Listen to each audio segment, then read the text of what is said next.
turn it on, just don't put I'm camera. turning it on.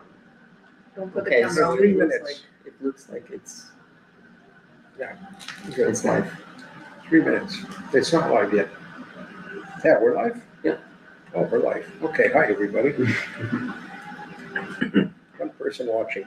And we start the live stream on Fun Fun then. Eat, Pablo, while you have time. It's okay. I made something I like those. Start the sound cloud.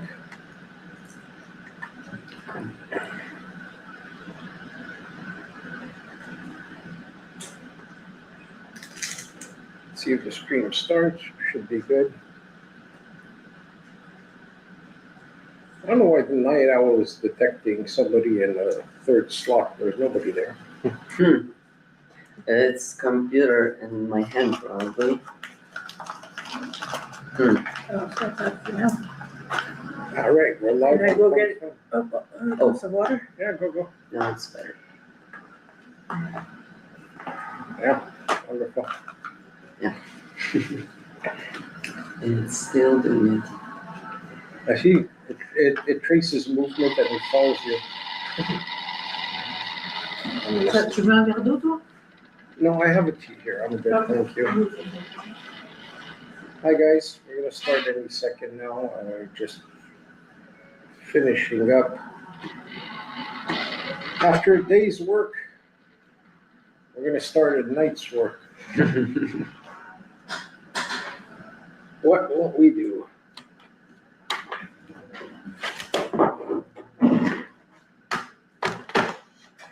All right.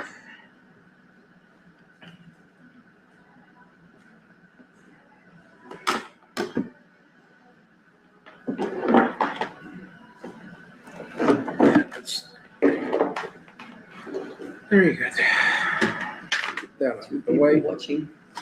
Mm-hmm. Hopefully we'll get much more. Our live streams are always so exciting. Yeah. Always something crazy happening.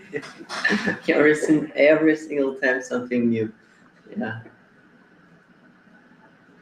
So I heard that you had some friends from Ukraine that were Yeah, watching they're it. joining us. Yeah.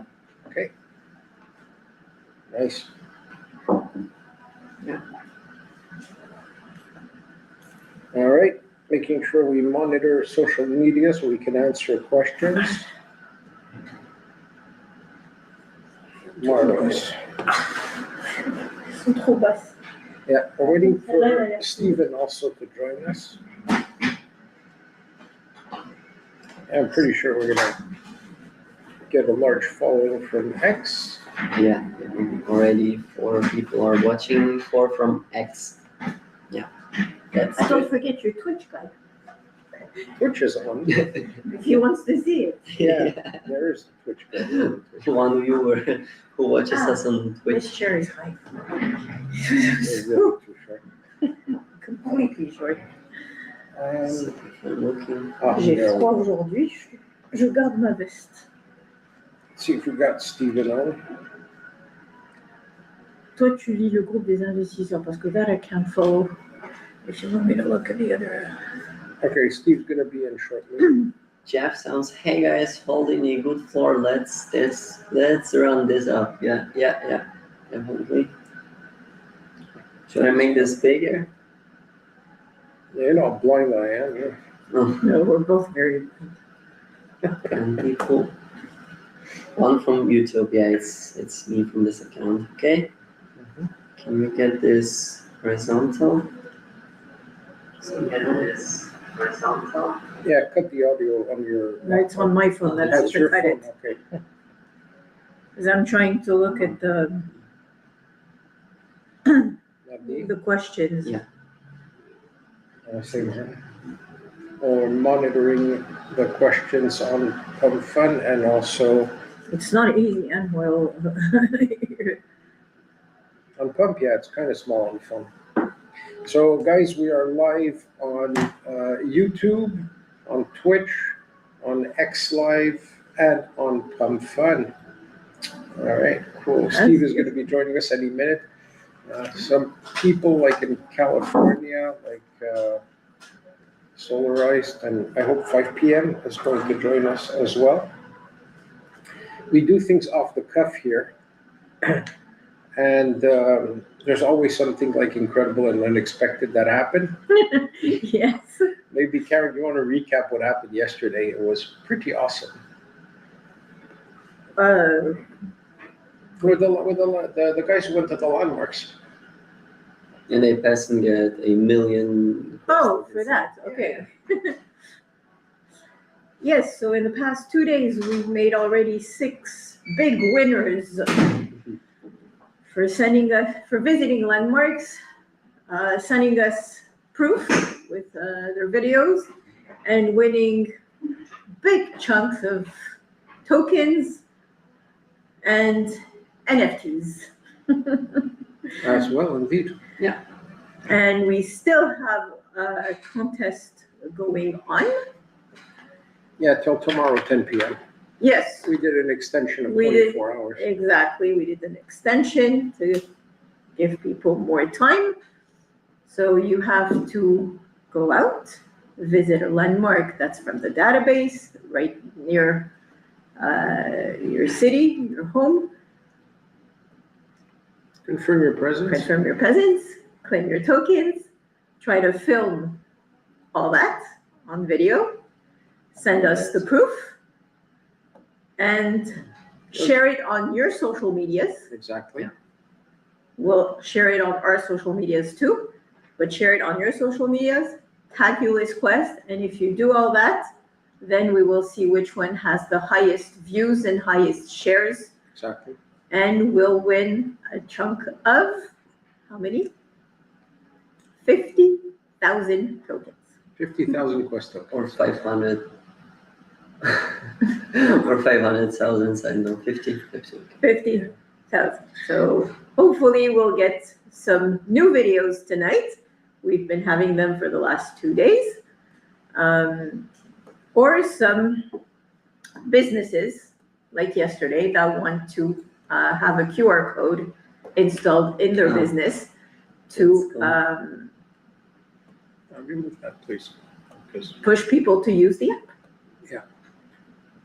So we're waiting for Stephen because he's been obsessed for the past 2 days. He wants somebody to go To Egypt. To Egypt. to Egypt. Yeah, he wants somebody in Egypt at the pyramids. And a nice video. Yeah, a nice video of the pyramids in Egypt. Somebody claiming their tokens at the pyramids.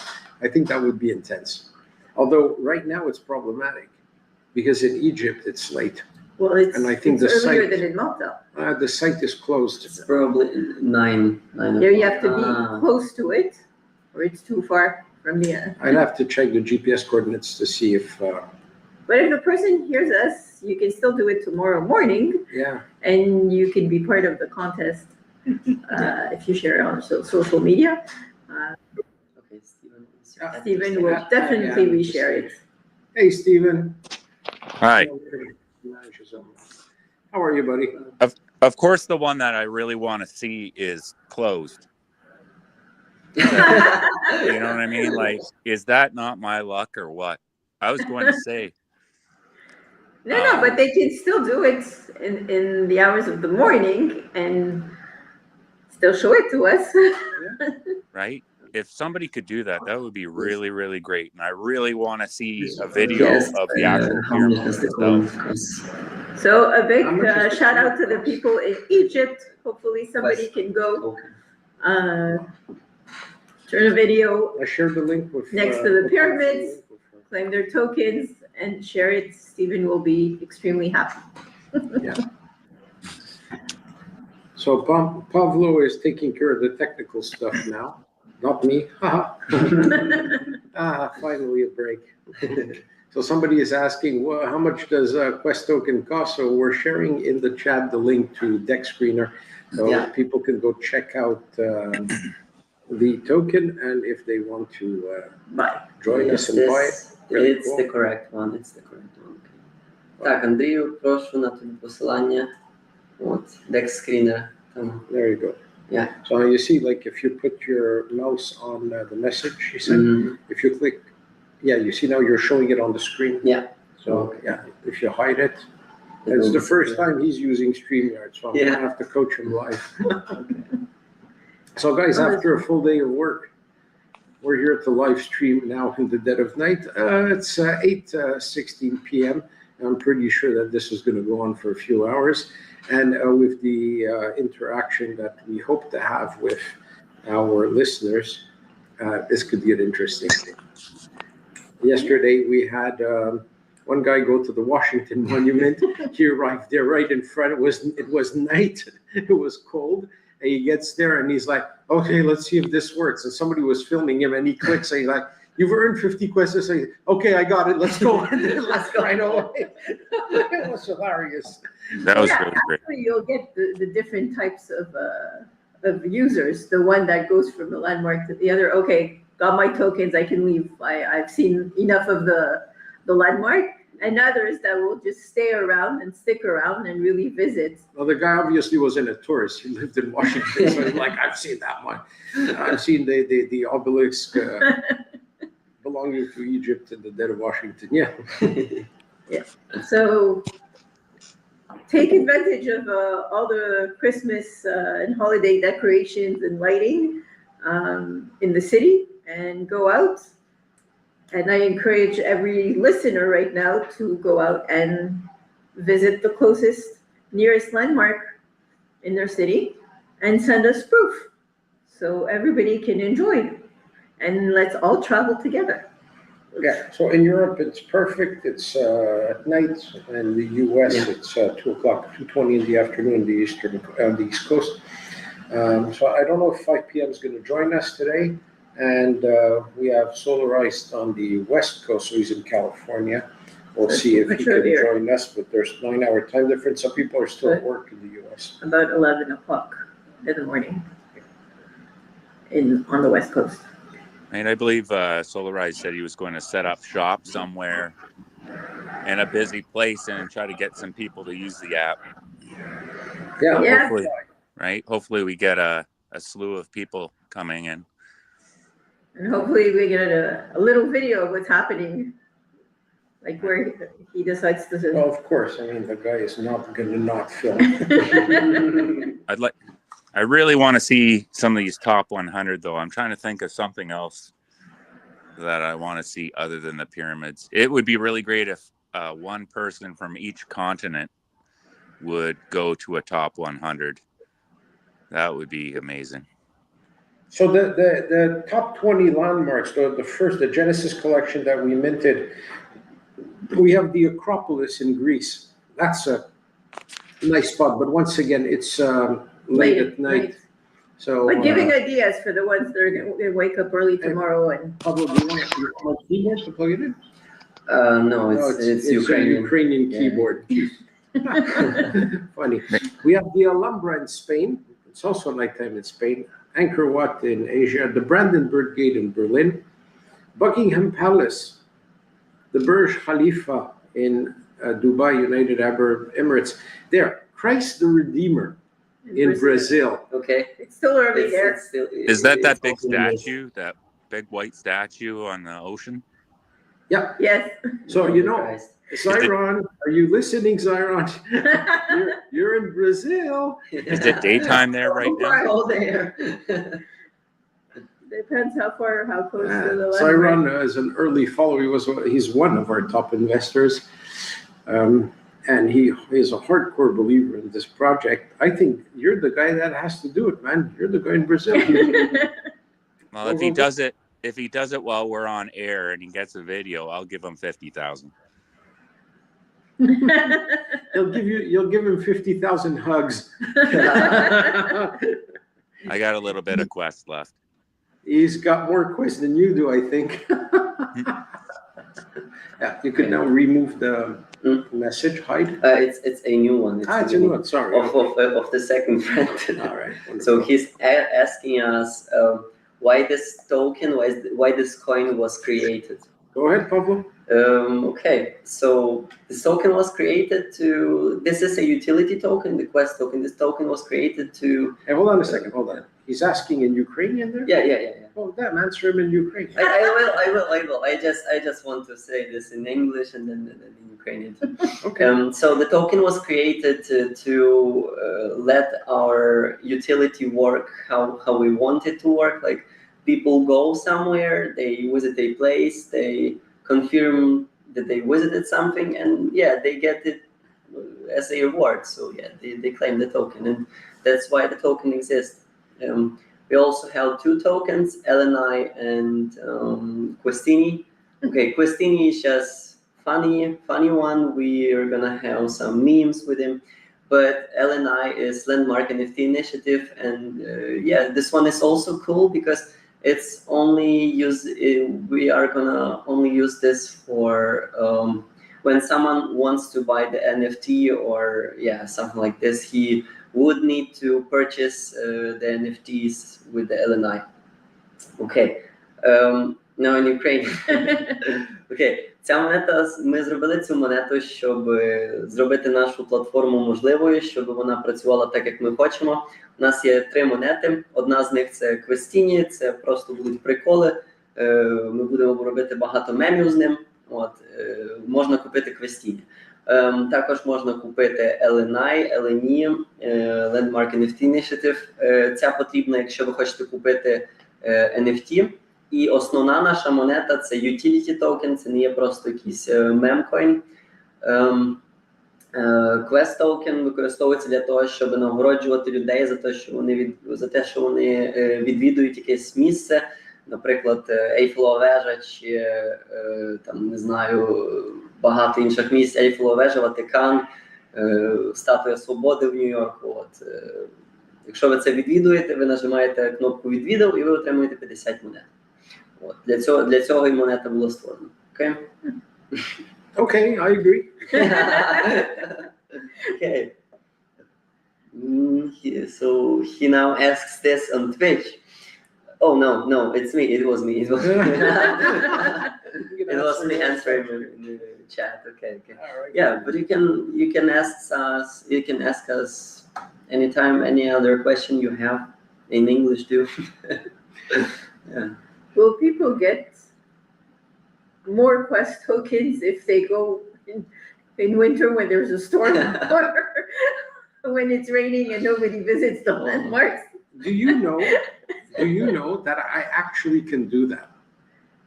I have According to the weather. Yeah. Yes. I have the ability to code the platform. Mhm. When somebody claims the Quest token, To check the weather to outside. check the weather They're at that based on the temperature to adjust the amount of reward, I can do Wow. it. I can code it. Yeah, because we were talking about him going to the Washington Monument and it was freezing. Mm. And so in that case, you wouldn't even have any more downs, like low seasons for landmarks. And we're going to talk about the crazy ideas we had for people to claim Quest. But let me give a quick breakdown of what it is for the people joining us for the first time. We got about 31 people watching right now. Okay. We know it's gonna increase. Like we reach numbers of like 350 viewers, and it's growing every day. So, yeah, Ulys Quest is the first ever Web3 travel to earn ecosystem. It is defined by 3 words: you visit, you confirm, and you earn. So you visit a landmark, and we currently have 103,173 landmarks in our database, spanning across 197 countries. So you visit a landmark, you confirm your presence using our app. It really checks if you're there, if you're within 50 meters of the landmark. And once you confirm your presence, you receive a reward of 50 Quest tokens. So that is the basic mechanism of the platform. But on top of that, we have a very cool AI agent built in. It acts as your travel guide, your AI super smart travel guide, and it will give you the description of the landmark you're at. It's going to give you architectural facts, historical facts, fun facts, basically everything you need to know. You'd get more information out of Claude Sonnet 4.5 that we use through Amazon Bedrock than you would if you had your high school history teacher with you over there. Also, if you've never been in a particular city and you need to figure out what you're going to visit if you're doing some tourism, or even if you're in your own hometown and you want to know like what direction to take to optimize your hunt for quest tokens, then you could use our AI quest route generator, and it will like pick between 5 and 7 locations that are close to your GPS coordinates, and it will guide you there using OpenStreetMaps or Google Maps. And once you confirm your presence at those locations, you can get the information with the AI tour guide, and you could move on to the next one. All this is optimized for maximum quest token collection and to make your trip unforgettable. Now, I'm going to take a minute here to just clarify one thing. We had a couple of people that went to landmarks and were like, I'm there, I'm standing in front of the door of the museum, and I click confirm my presence, and it tells me that I'm not at the right spot. I'm like hundreds of feet away, or even 1,000 foot away. Sorry. Our system verifies with the GPS coordinates of your phone that you are really within 50 meters of the GPS coordinates of the location, but that as they are in our database. So if, for example, you open the app and you see like the Milwaukee Art Museum, that was the case 48 hours ago. And people were like, I'm in front of the museum, I click found it, and it tells me that like it was 300 feet away, 200 meters. And I did the adjustment in real time in the database so that I corrected the GPS coordinates to put it actually at that spot where the couple that was there, Eric and Ellie, to collect their reward. But actually that was an error because, like, of course they live in Milwaukee. So they knew exactly where the museum was. So they just went there and they went to the front door. But our system needs to verify that you are within 50 meters of the GPS coordinates that we have in our database. So when you select a location, you have to use the Google Map guidance or the OpenStreetMap guidance within the card of the location in the app, and it will take you to that exact precise location where your found it button will not fail you. I think you. We have another question.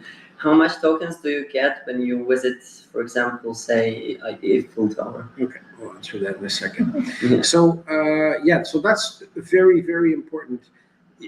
Don't second guess the system, and I think it's a bit our fault also. We will add instructions in the card to say, please use the Google Maps that we provide to get you to the exact GPS coordinates. Because, like, for example, a museum can take a whole block and can have multiple entrances. Which one do we use? So we're not on site in every country and every location in the world to be able to like be there and check, etc. So we're going to have to do like some quality assurance, some QA testing with you, the public that are using the app and sending us some feedback. But at the same time, if you want to collect your 50 Quest tokens, just follow the GPS guidance that we provide, and it will never fail you. So it's not errors on our part in the database. There aren't any errors. It's just that because like somebody living in Milwaukee knows where the museum is, he just goes and he goes to the front door and he thinks it's there.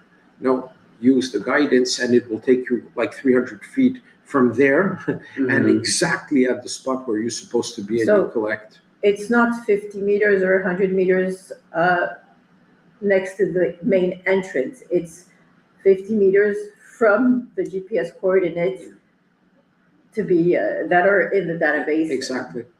So that's very important because that tells you exactly how to play. So yes, this will be added on the website just to make sure that every user understands this little difference. But that's how you'll be able to claim your tokens instead of maybe thinking that there's an error somewhere. So the question here, how much tokens do you get when you visit, for example, the Eiffel Tower? At the present time, every single landmark in the world pays out the same amount of tokens, 50. It's our first shot at this. We just. But don't forget the special subscription where you can get more tokens. Yeah, That's a Yeah. good point, Steve. if you Very true. On our platform, you have the option to go in the shop. If you go in the shop and you take the VIP status, you pay $250, I think it is, one-time fee for life. Yes. Flat fee, one-time fee. Then suddenly, every landmark that you visit rewards you with 100 Quest tokens instead of 50. That's simple. Okay, but I have a question. Mhm. The one who actually takes the VIP, that membership Yeah. for lifetime, gets 100 tokens instead of the 50. The person owning the NFT Mhm. doesn't get 10 in that case, It gets 20. gets 20. The system works on a percentage basis when we talk about the rewards. You're So absolutely talking to all the ones interested in the NFTs, Mhm. yes, you get 10 Quest tokens out of the 50 for users that have the basic, the free way to use the app. But the ones that subscribe to the VIP to get their 100 tokens instead, to get the double, well, you'll also get the double if you're earning the NFT of that landmark. Yeah, absolutely. This one is in Ukrainian. I'm typing. Yeah. So there's also something important. Uh-huh. You might think, okay, 50 Quest tokens if I go to the Eiffel Tower, or if I go, I don't know, in a Chateau de la Loire in France, which is harder to access, or Mont Saint-Michel, because we're talking France. You have to take into account that when you're in Paris, accessing the Eiffel Tower is actually quite easy. It is the main attraction. We didn't think that we had to reward already a prime real estate landmark that you're going to go visit. If you're a tourist in Paris, there's no way you're not going to go see the Eiffel Tower. So why does it deserve us to reward somebody more for visiting the Eiffel Tower rather than a beautiful fountain in a town square? We're rewarding the action of going to a place and confirming your presence. We're not rewarding you for being at a specific location because it's a higher tier landmark, unless it's a business. So for example, if a Quest host location, like a restaurant or a hotel, adds his location with us, pays for this inclusion, then there are more rewards granted. So like, for example, if you visit a restaurant in our database, because it is part of our ecosystem and not just an advertiser, you receive 75 Quest tokens instead of 50. So it's more about the level of partnership and corporate sponsorship as well, where we can give more because corporations participate in offering gifts. And it's not just limited to Quest tokens. Like, restaurants could also offer you free coffee for just walking in, or a free dessert with your meal, or a 10% discount. They're each going to have their own perks. But I can add something.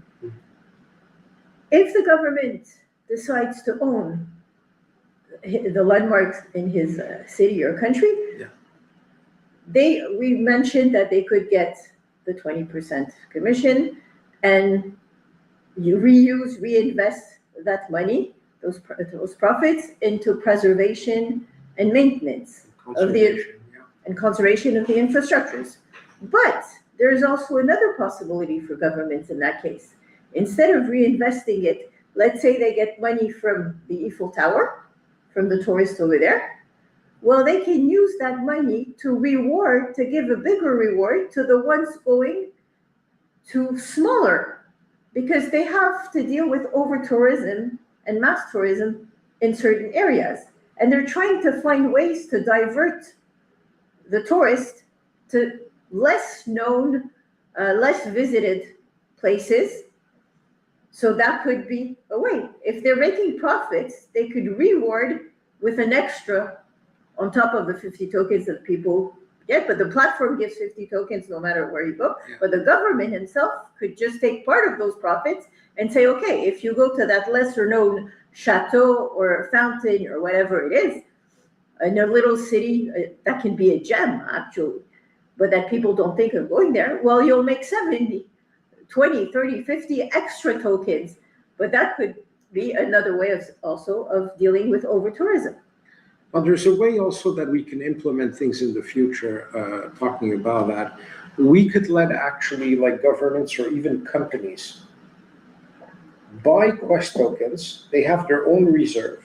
And they In their management platform as Quest host locations, they would add their, like Solana wallet holding these tokens, then they would sign over these Quest tokens to a smart contract, and then they are distributing the rewards and quests to tourists. So that mechanism that is used by our platform within our smart contract, a third party can actually use it.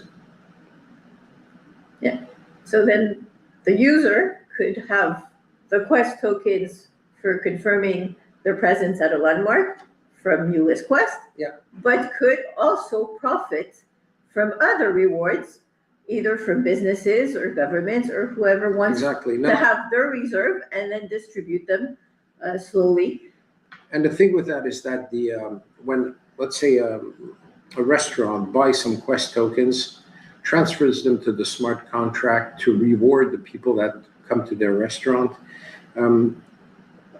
People getting the commission, if it's a landmark, so the restaurant's not a good example, but say if a government owns a landmark, like if the government in Rome would buy the Colosseum because it is so expensive to maintain and preserve it, and the Italian government, like every government in the world now, has a lot of trouble financially, and allocating money to like restoration or preservation of landmarks is difficult in the economical context that there is right now.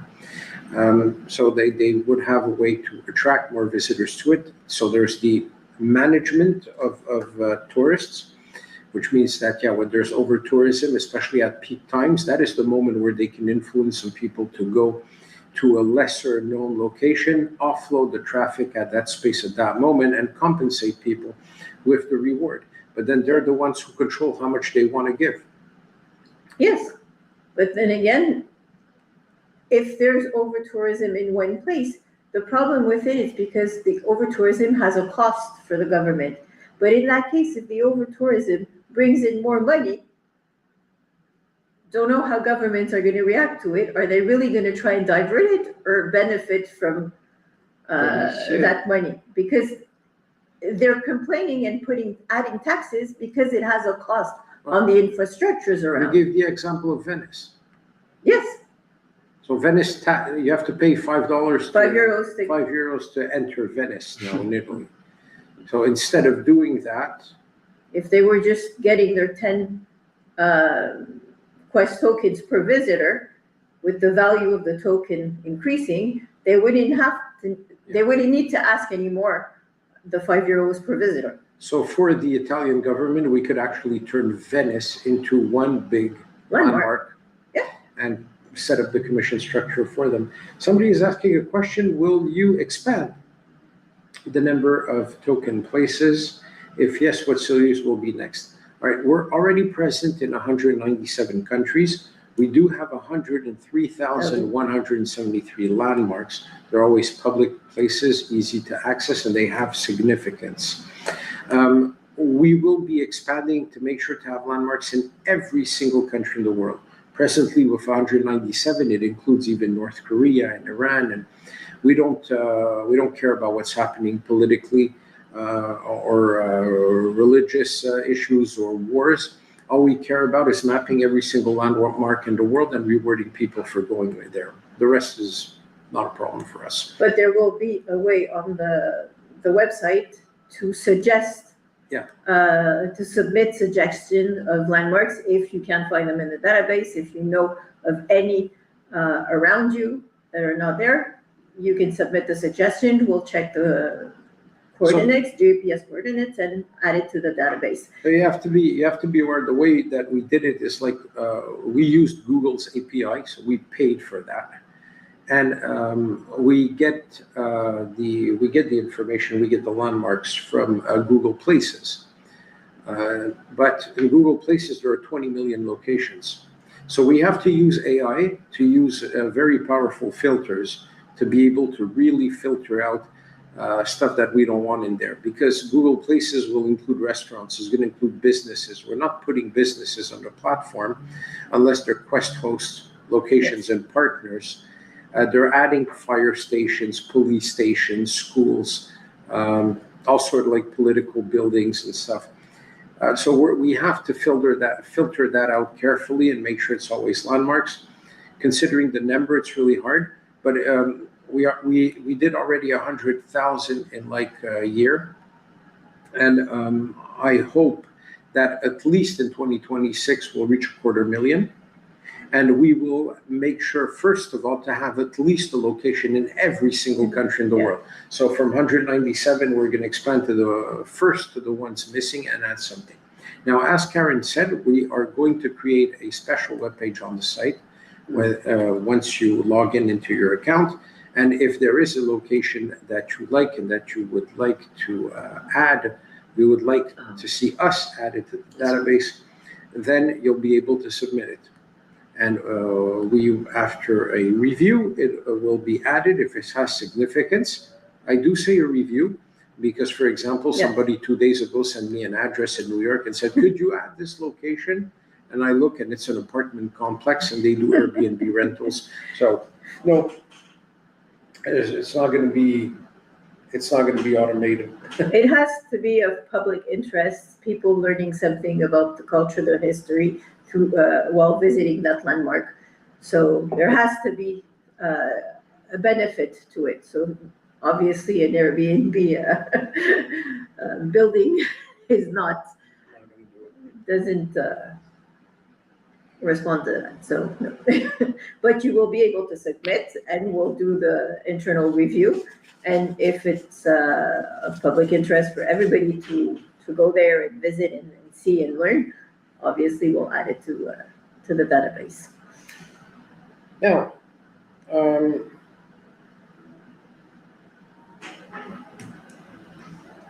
obviously when you're on crypto Twitter, you're also interested in a Quest token. So let's talk about that for a second. Quest token is the governance token of our platform. It will be there forever. It's the one that we use to pay out the rewards to the people that visit our landmarks.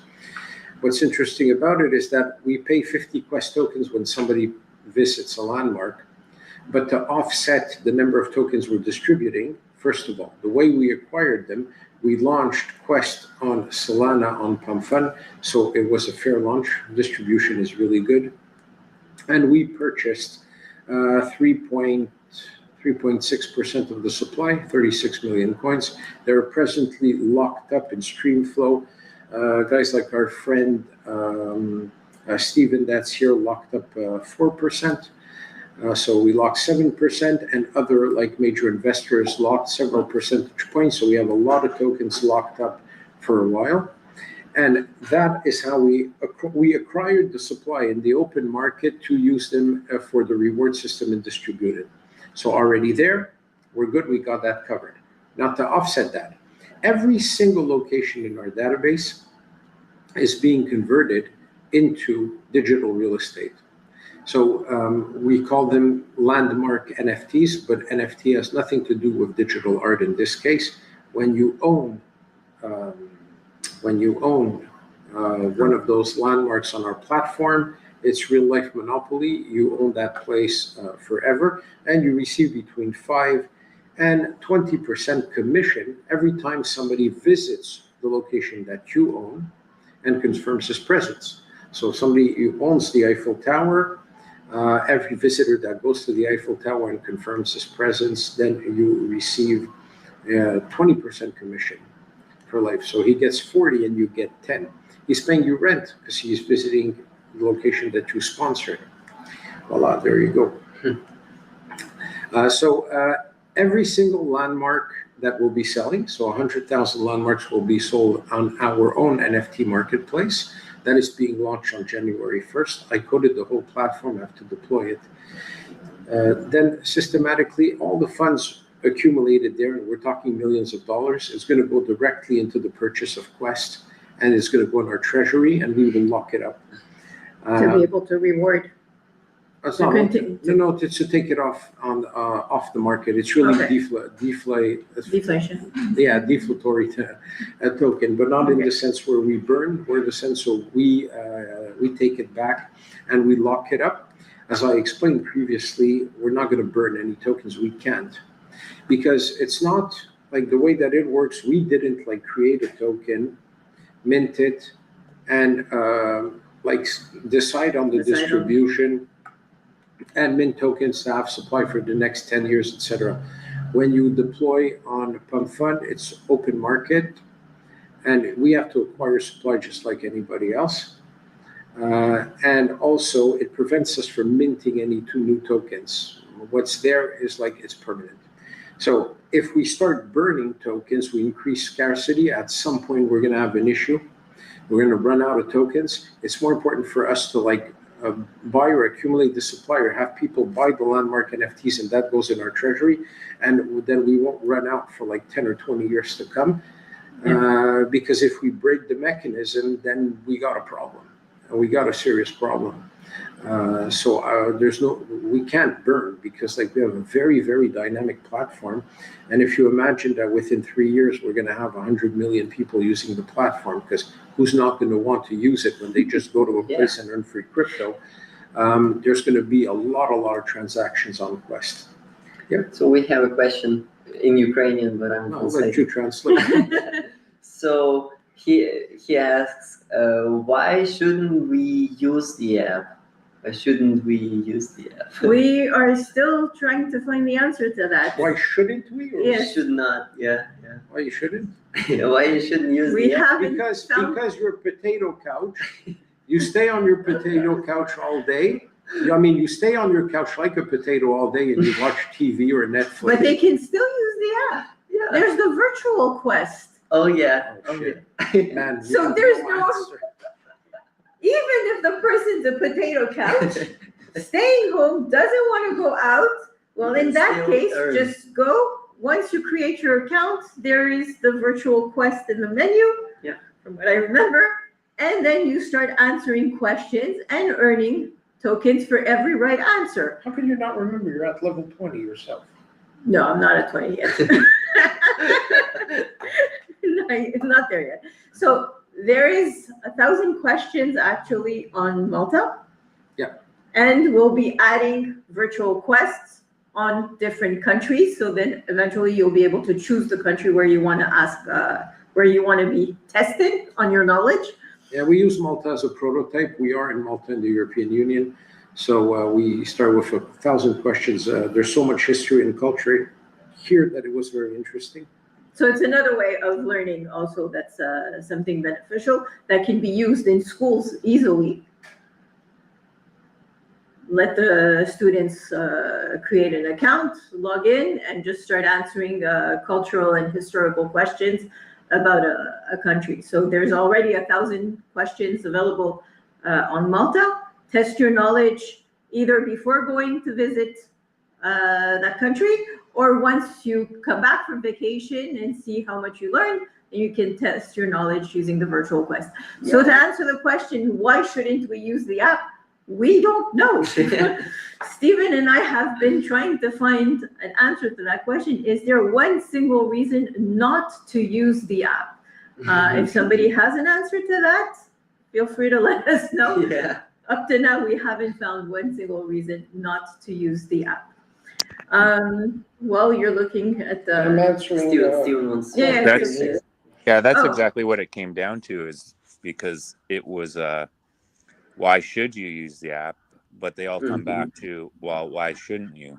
Because well, somebody is going, sorry, Steve, 1 second. ahead. Somebody is asking, lol, what is this? Because somebody just bought some LNI tokens, Landmark NFT Initiative. that is the only token that you can use to buy a landmark NFT. Okay. It will be the official currency of our platform that we're launching on the 1st. I mean, the NFT marketplace. I Yes. can't use Quest token, which is meant like to be the governance token of Quest, and also use it as a platform, as the main currency for the NFT platform. Then I have an issue with the regulator, because then I'm turning it into a security. Yeah. Currently, Quest is definitely not a security, because we acquired the tokens on the open market, we distribute it to people who earn the rewards, and we are never custodian of these coins.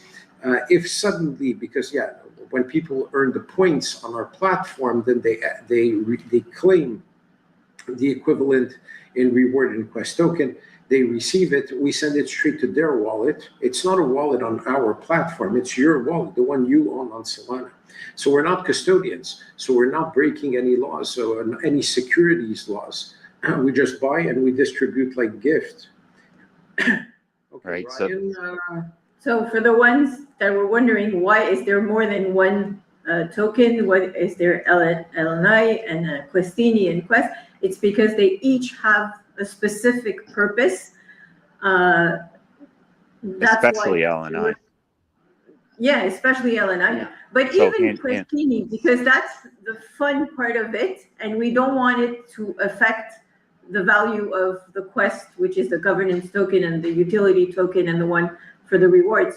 So it's a way of making each one safer. 1 second. So Ryan says that he was the one who bought the LNI, but on GMGN.ai, but can't send it. It's another marketplace. I don't understand, because I mean, LNI is a token that was launched on Pump Fund. It's on the Solana blockchain, just like any other token, and It's available. I don't have control of that. It's just a currency that we're going to use for the governance, for the reward mechanism as well. So it's not Should I give him the link? So to everybody, hint, LNI already exists, and it's extremely low right now. If you want to but guess LNI, what the future is going to be. LNI is not about the market cap. LNI is the currency. You buy it to buy landmark NFTs on our page, landmark.nft.site. Then when it's going to be the main currency of the NFT marketplace we're opening, then that's another story. If they want to speculate on it, free for them to do. Right. But so basically, they're being told that every single landmark, other than the ones being given away at this time, will have to be purchased with LNI, the Landmark NFT initiative. Yes, absolutely. Which is open and available at this moment. Yes. Yeah, so some people are already wondering,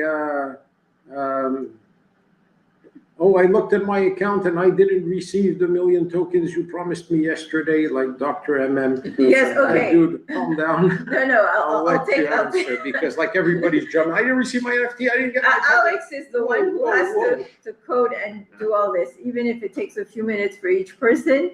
I took notes of everybody that was gifted either NFTs or specific NFTs or a spot on the whitelist, or 10,000, 50,000, 1 million tokens were granted. I took notes of everything. Slowly, Alex will be able to take care of that, and I'll be able to check that. I'll make sure that every one of you will receive. So just be patient, because there's a lot to do right now between the live streams and making sure there's some coding for the platform, but we haven't forgotten about you. It's just that it falls on Alex, and for all the tech stuff and coding, it has to be him. So I just have my list. Every night I take notes. It's not just that. Yeah, the token is locked. Well, for the NFTs, you said it's on January 1st, when the market's going to be launched, the marketplace going to be launched, then you'll be able to deploy, because he explained yesterday that the NFTs have to be minted. Well, exactly. So for the NFTs, it's one thing, but for the tokens. Yeah, for the tokens, even, you're going to get them. Don't worry, we got a list, but we got a lot to do. And you can't withdraw them right now. You have to pass the KYC, first of all. Second, that you can do at any time. Second, we're not going to authorize any withdraw the tokens before the market cap of Quest reaches $1 million. It's no use. I mean, you're going to withdraw now 1 million tokens. What is it worth? $2? So, But you can't withdraw them without the KYC yet. no, you can't. You can't withdraw without the KYC. Got to pass the KYC because we have to show the government who we're sending the token to. But you still need the 1 million market cap. And we still need the 1 million market cap. I mean, it's useless. Right now, the market cap is too low.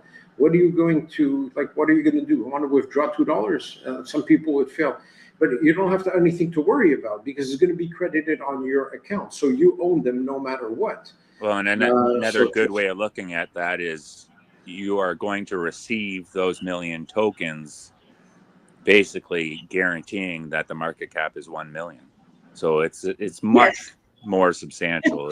You're actually getting a lot. Yeah, but you know, I think it's human psychology. People want to feel in control. I have it; they're mine. They're going to be credited on your account. They're yours. They're not going anywhere. If anybody wants to check or send a reminder by email, and I can just confirm by email that yes, it's noted, it's on our list. Karine is keeping track of everything. We're not dropping the ball on anybody. We know exactly what we owe to who, and everybody's going to get it.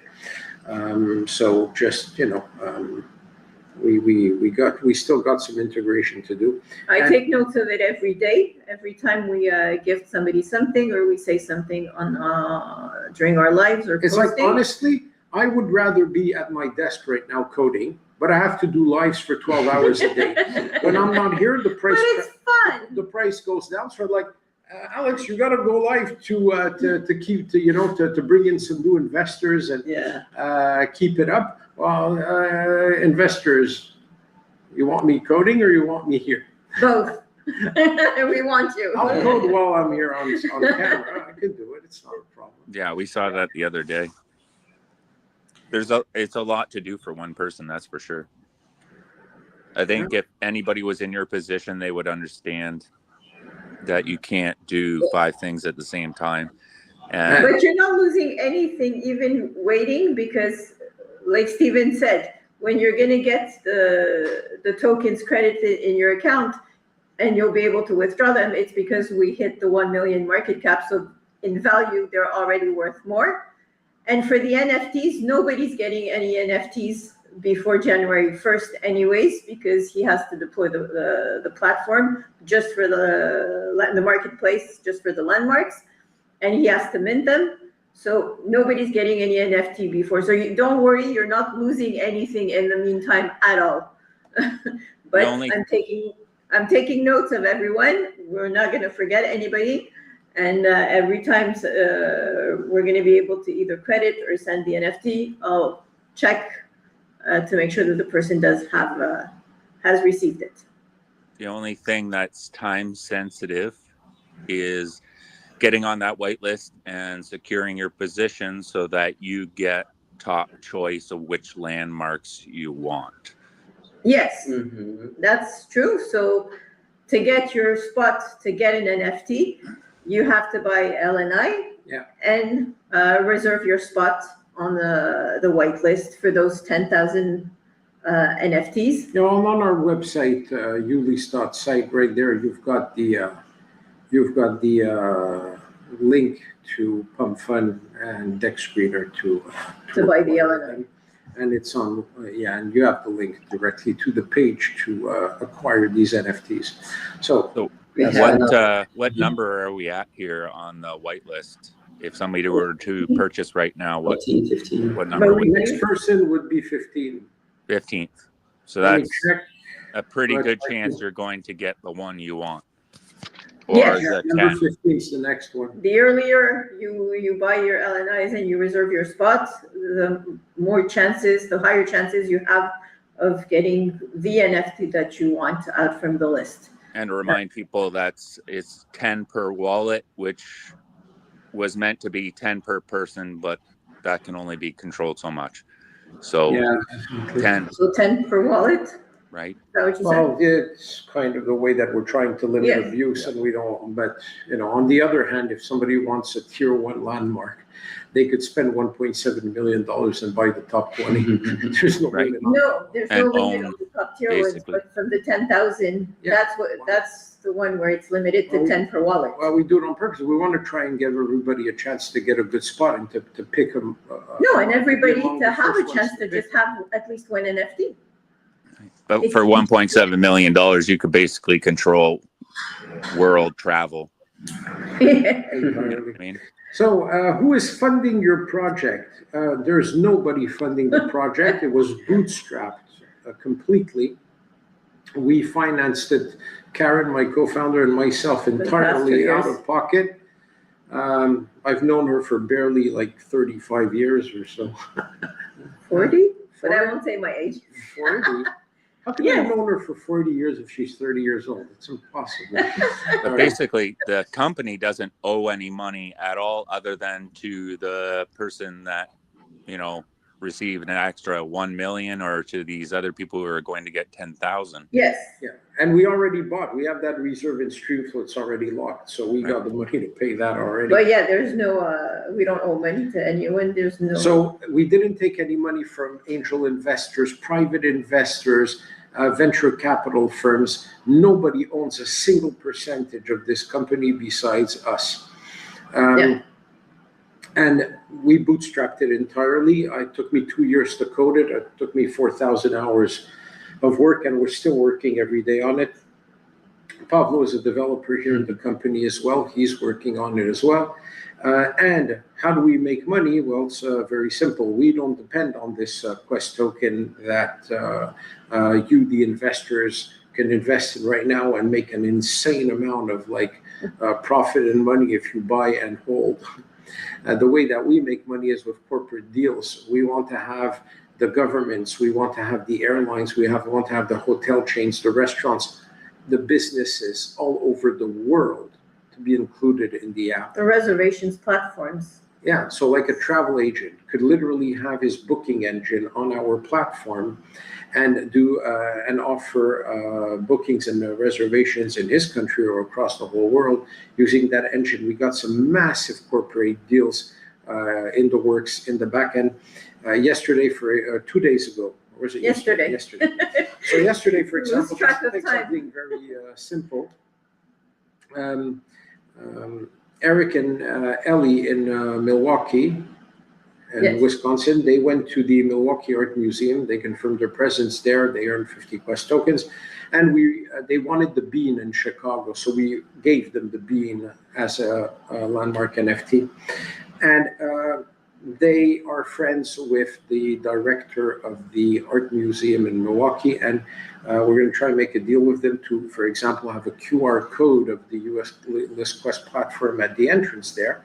So everybody that goes to the museum could use the app and claim Quest, and that's going to increase our visibility greatly, and it's going to allow us to announce a partnership with top museum in the world.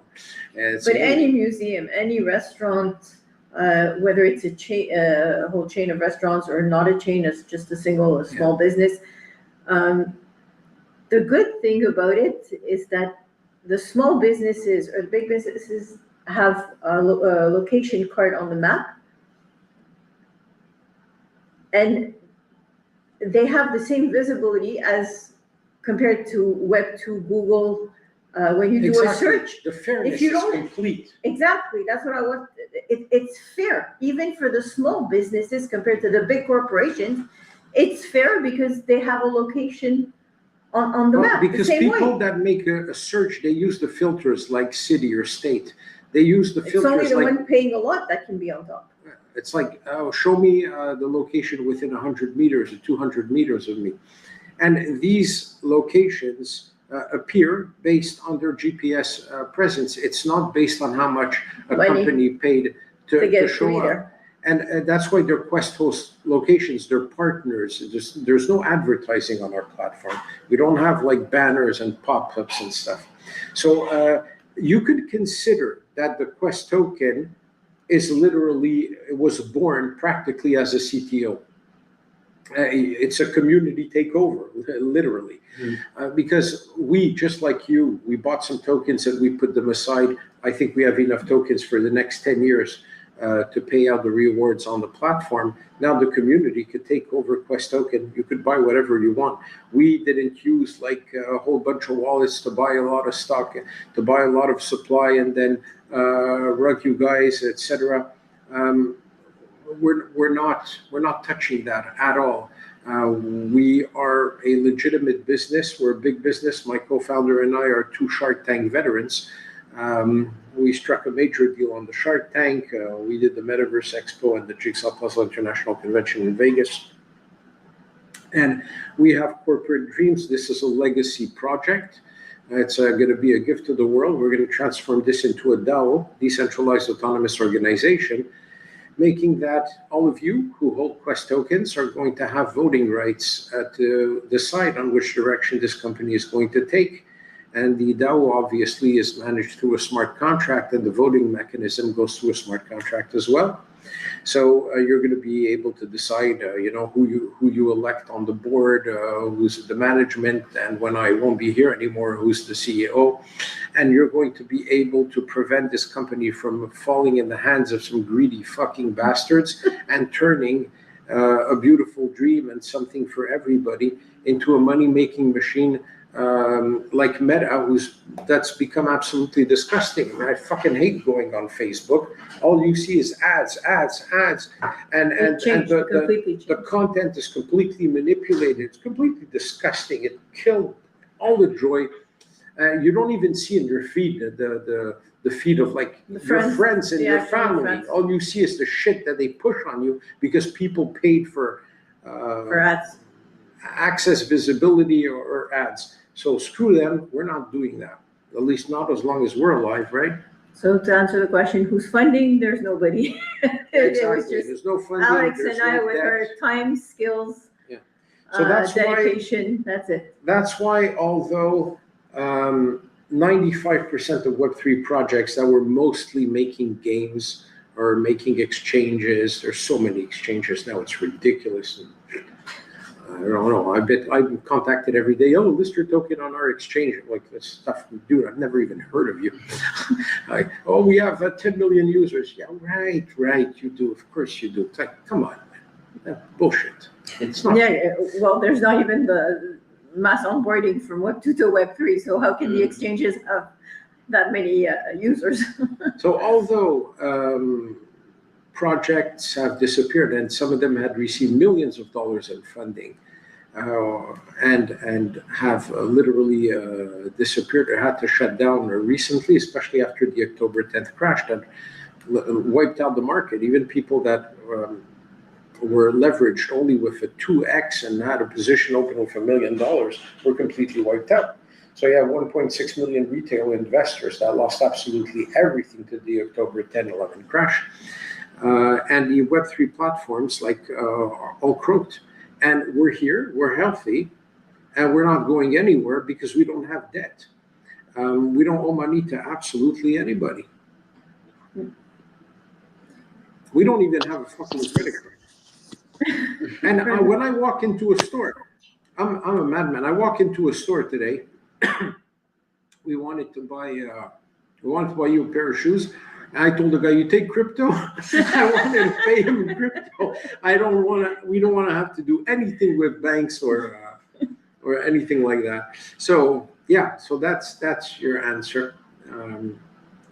We didn't build this whole project around us owning a lot of Quest tokens to make a lot of money on the coin. We have a huge business behind this. It started with the platform. The coin comes as the reward, as the utility token, the governance token, but at the start, it's the platform, the travel to earn concept, the tokenization of landmarks. This is what's at the base. But to be able to have travel to earn and tokenization of landmarks, well, you need a coin to hold all this together. And that's why, so it's not the coin and then the platform. It's first and foremost, the platform, the travel to earn, then the token is there for the utility. to make it all work together with the smart contract, obviously. Goldie Joe is asking, what's happening? Where's the team? What are you talking about? We're here. Here's the team, and you have Steve here too. Probably talking about Solarized or 5 p.m. Solarized at 5 p.m. One of them's at work, and he's in the streets, literally trying to get some guys to sign up in the street. And at 5 p.m. is behind the scenes. He's making deals with some coals to get us some big attention because the guy has a lot of weight, and he's working on that. So Goldie Joe, I don't know what you mean by what's happening. Where's the team? I don't get it. Now's probably a good time to remind people about the roadmap and market cap. I like those, I think. Well, the next step on the roadmap for the market cap, it's 135, so going over the all-time high. Yeah. And at that point, yes, we'll be doing more, I think, the boosts and the rates. Now, let's talk about this. Now, Steve, I'll let you talk about that. Okay. The importance of us not being a micro cap with Quest. Why is it so important? Okay. The really important part of this is there are whales out there, coals, everybody that wants to get in on this. But quite frankly, if somebody threw down $50,000 right now, that wouldn't be good for them and it wouldn't be good for us. So we need to hit certain points to make this not appealing because of the money aspect, but safe for everybody. Once we hit this 135, 500,000, 1 million market cap, people will buy more and they will buy larger amounts. I know it doesn't make a lot of sense to people. You know, why wouldn't you buy now? It would be worth more. It doesn't work that way. It has to hit certain amounts first. Well, because think of it this way. A whale is not, or a coal that has a lot of money, is not going to come in here to buy for $200 or $300 or $10 or $50. The guy's going to put down 10, 30, 50,000. What happens if he buys for 50,000 now? He buys the whole supply. Then you look at bubble maps and you see one guy owning 60 or 75% of the supply. They don't want to do that. It's not good for anybody. At all. But if you buy 50,000 when we're at $250,000 or $1 million market cap, that's a completely different story. So it's in everybody's interest for the market cap to go to 135. And there's more liquidity on it also. When we pass 100,000 or 150,000, then we start getting attention from coals and whales. Well, so the thing is, the attention is already there. There are literally people waiting for a certain point. So we just got to get to that point, and then it will grow exponentially. It's not that we don't even have them. We have them here. We have them waiting. They're not going to put in huge amounts of money yet. We have to hit certain points.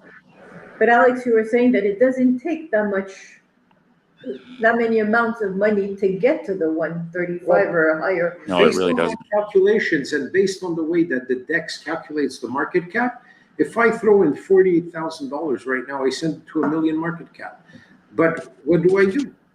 I'm going to own the whole supply. That means a few people it could invest a little bit, and it would go high.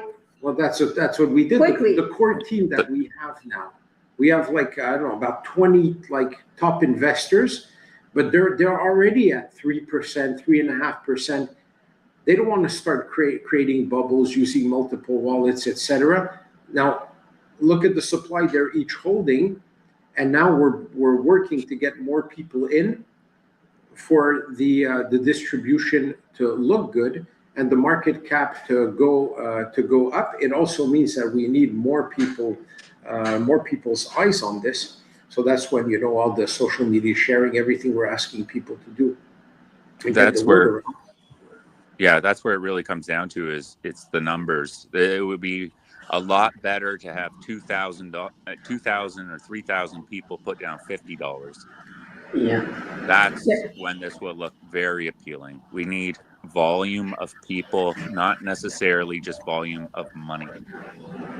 But we especially need for people to still consider this of a meme coin and say, okay, I buy during the day, or I buy before they go live, or I buy before they pay a boost, and there's going to be a spike, and then I sell before I go to sleep at night because I don't have peace of mind.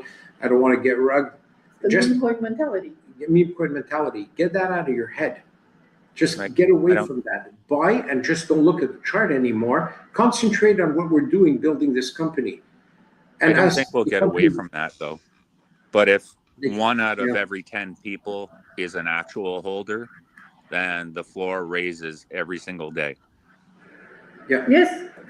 So just like said, invest in the Quest token, forget about the chart, don't worry about it, and in the meantime, go visit a few landmarks and send us some videos. Take the time to visit landmarks, try the app. And take advantage of collecting 50 Quest tokens at each landmark now. Because when the market cap's going to be worth $1 billion, when each token is going to be worth $1. And you can accumulate, like Pavlo went to 55. Yeah, tell them about this.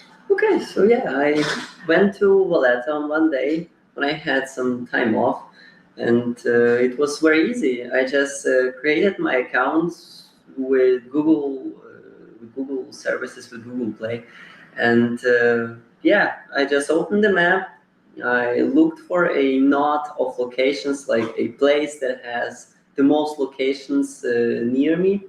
And I went there. I collected like something like 40 locations just in a couple of hours.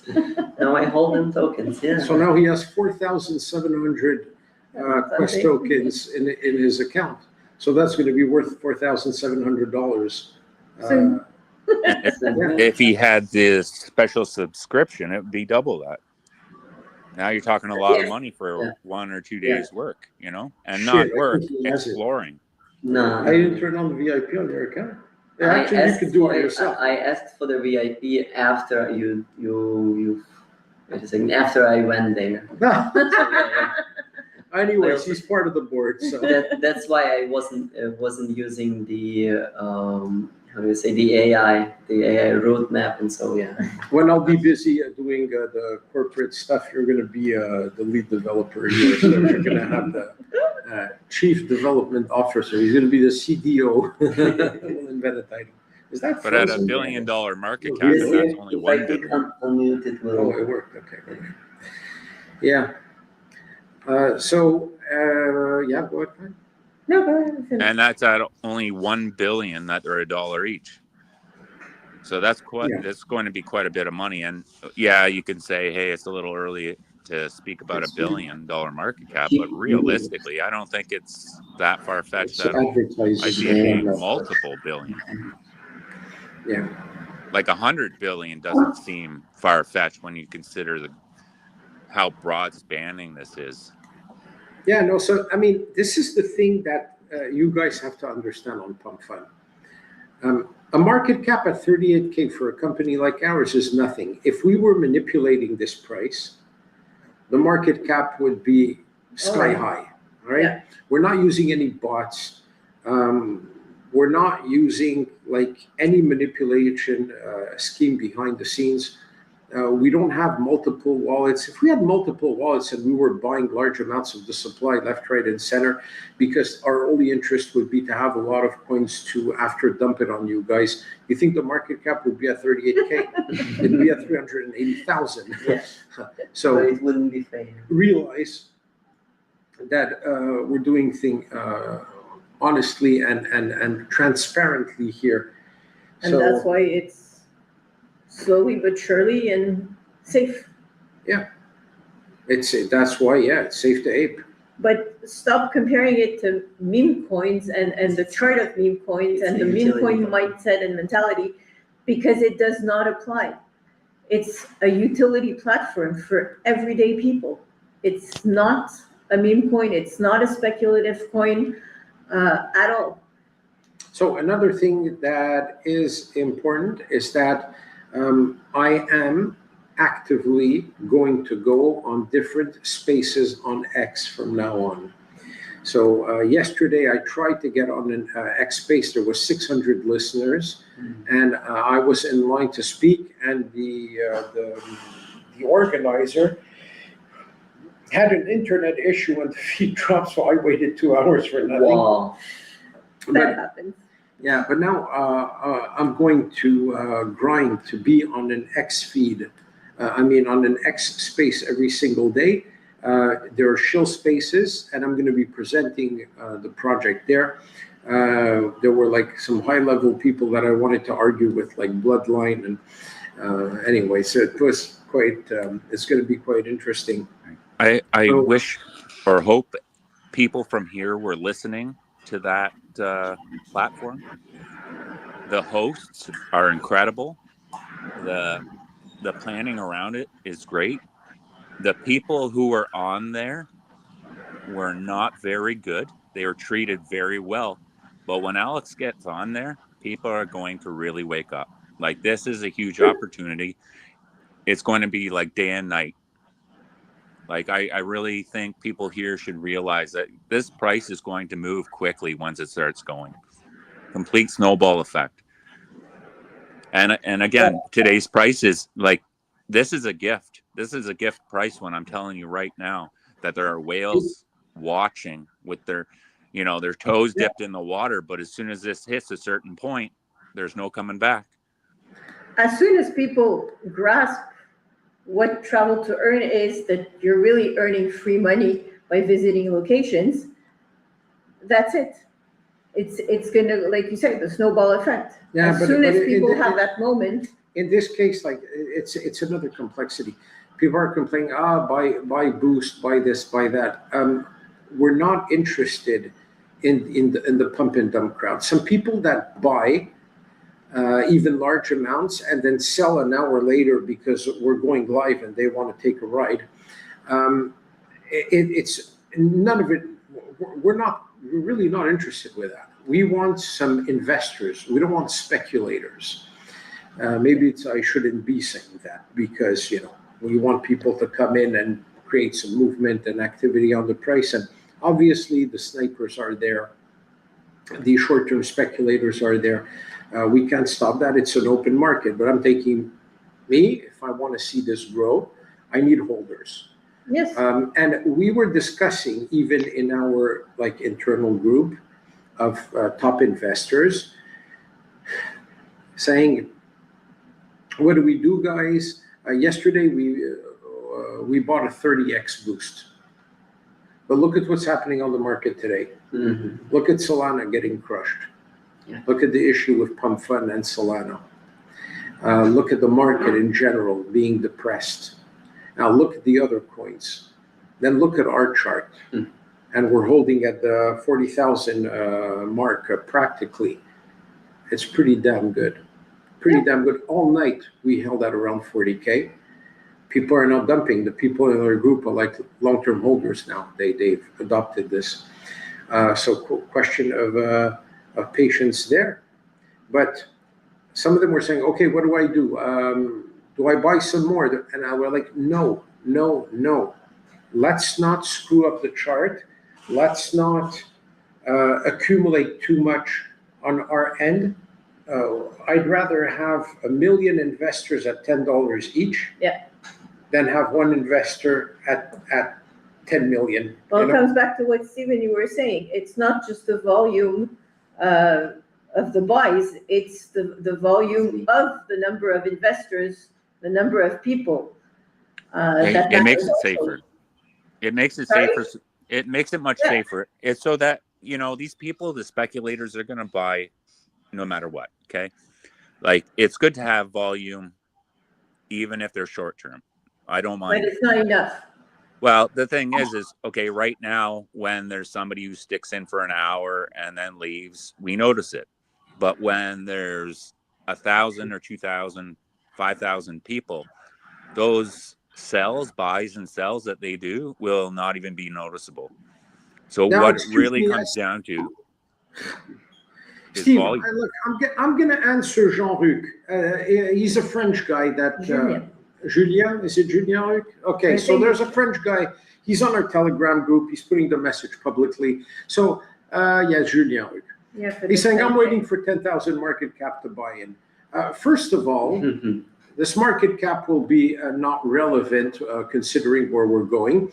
Second, if you're all waiting for 10,000 market cap to come in to get a better entry point, you're not helping us raise the floor and get to the point where the whales step in when we get over 100,000. That's the second thing. We're trying to move Third forward. thing, if the token goes down to 10,000, you guys are going to say, oh, it's capitulation. Everybody is dumping. So I'm not buying. So you always have a freaking good excuse not to do it, right? So what I said was, that's a freaking joke. Just buy and hold. Cut it out. It's waiting till you're starving to start storing food for the winter. Yeah. Do you understand? You know what I mean? Like it just doesn't make any sense. Like anything right now is a deal, and an amazing deal. Okay, if you want to grab a quick $100, that's what they're looking at. So I don't care about those people, and it can't go down to 10,000. It's impossible, literally impossible right now because of the floor. So right now is a great deal. If you're waiting for 10,000, then you're going to be waiting forever. So, well, I don't know about that. You know, I don't know about when that. At a million, they'll be upset because they didn't get in at 900,000. So I would say that. Look, there's a basic rule in trading. You can own 80% of the supply, but if there's nobody buying, it can go to zero. That's reality, right? So the question for us is to always have an influx of new buyers. So the way that it works on Pump Fund, you all constantly have to be doing some hype, et cetera, to get an influx of constant new buyers because the speculators are going in and out. But that's where we have to try and educate our public that we work differently. We're an infrastructure deep in organization here, and we did launch in a casino, so it's kind of funny. But we had good reasons to do that, and you should actually be happy for it. Some people have framed us as the Bitcoin of Solana, or the Bitcoin of Pump Fund. So take that into account and realize what that means. Yeah, exactly. So I think that the work for us, Stephen, is more about getting some long-term investors that, more eyes. you know, even if you buy like $10, $20, $100, and you're part of the core group that says, diamond hands, I'm holding, you're helping us raise the floor, and you're patient. And then we grow that core group progressively and let the speculators come in and out. Don't worry about them. Don't look at the chart, but let's just keep on building that core group of diamond hands and growing progressively until, first of all, the sentiment on the market improves. Crypto starts going back up.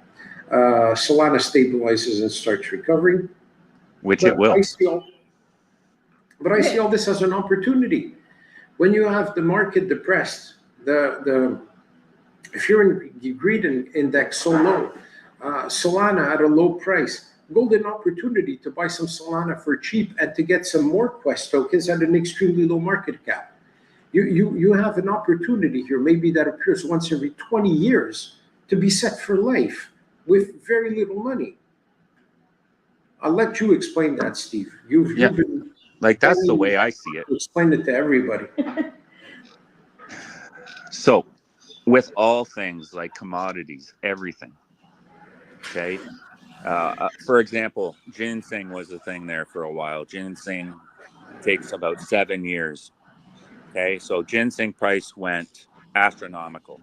So then everybody wanted to be a ginseng farmer. And you know what? Some of them caught the end of it.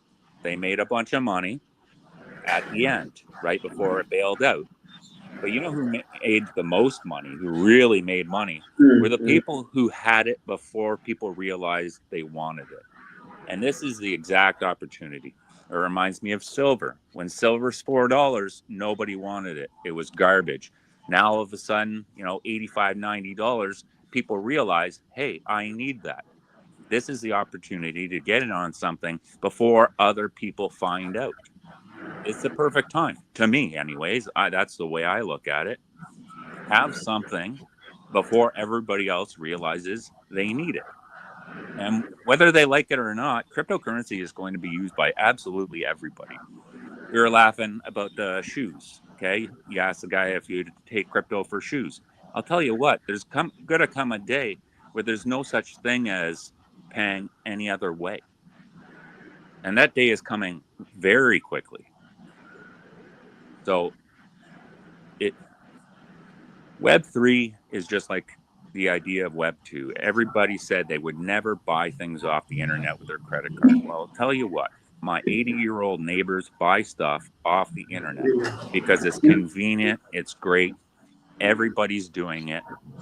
But 5-10 years ago, people swore they never would. Well, this is going to be the exact same thing. So be there before the lineup.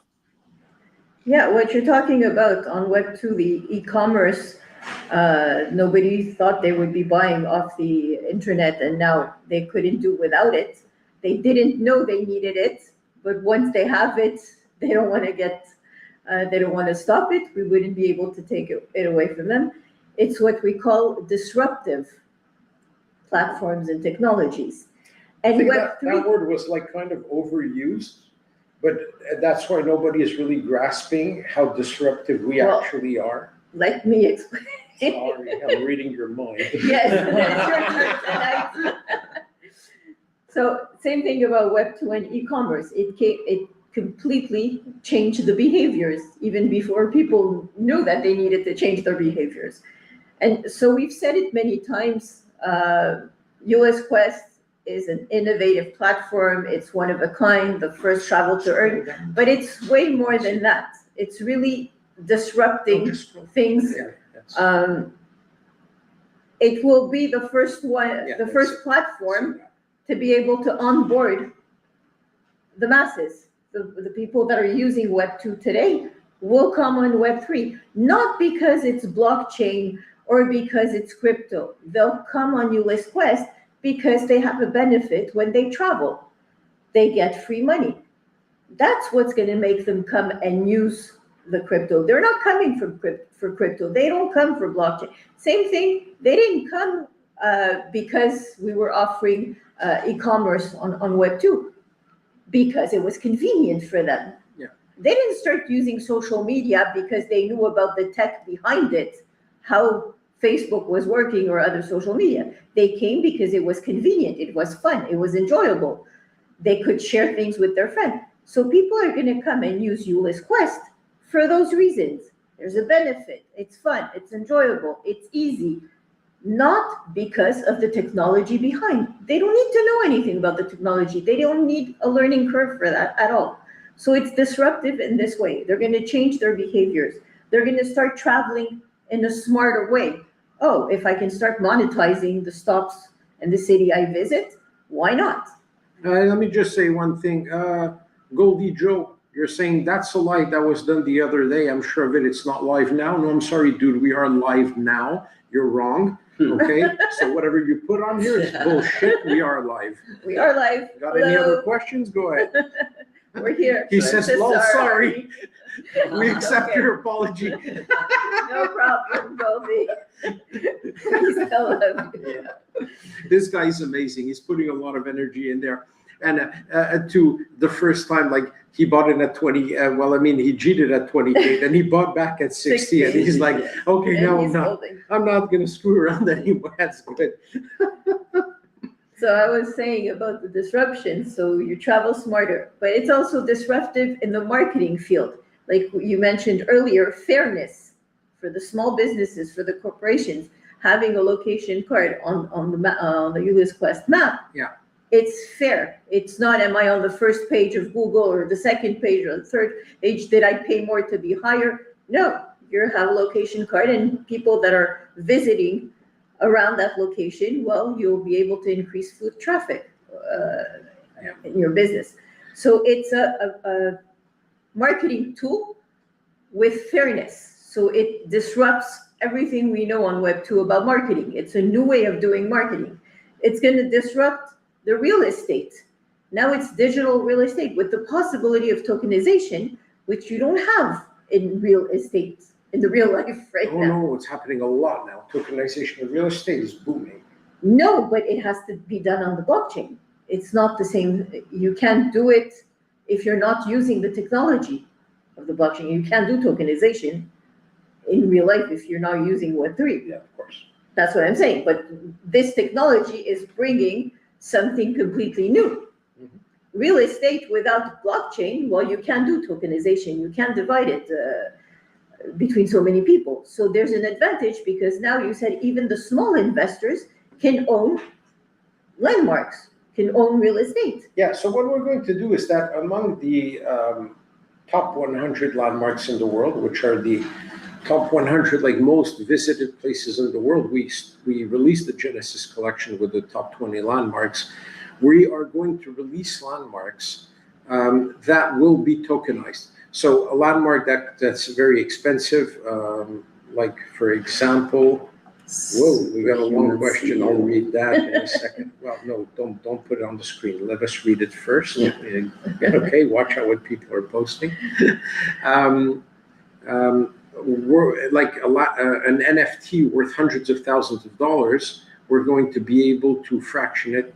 People are going to be able to buy fractions of that NFT, and there will be co-ownership, and they will also co-earn the distribution of the rewards. So we're going to come down to this. Let me read But the question. people that are buying like this, dividing the ownership, they don't have to know each other. It doesn't necessarily have to be the same family. It can be total strangers buying portions.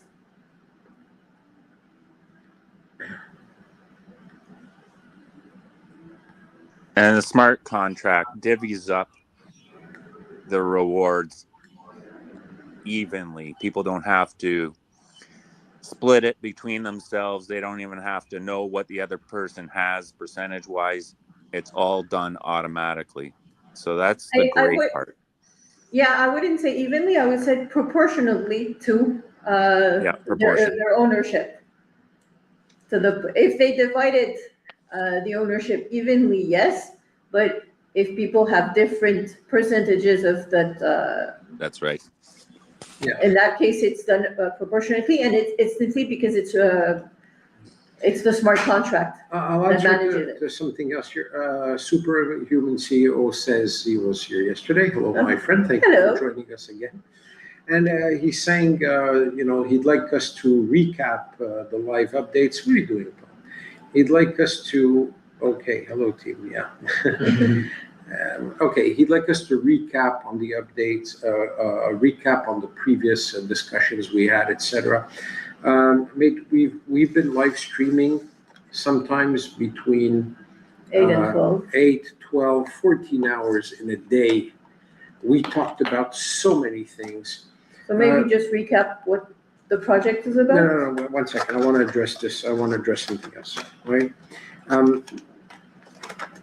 Asking us, like, and we're trying to do everything that we can to provide as much information as possible to everyone, but we're not like kind of putting on a show to constantly concentrate on only like propping up the chart. This is about building a community, building something strong. So yes, recapping content, showing clips of what we've done, etc. We don't have like a studio set up to make these things very easy. We have to do everything manually. Besides us streaming for hours, we've already been on for like over an hour and 12 minutes. But you have to realize that we just went through a work day of over 8 hours. We got a code besides that. So we're pulling days where we're barely sleeping 3 hours a night, and people panic because they see the chart going down and not pumping.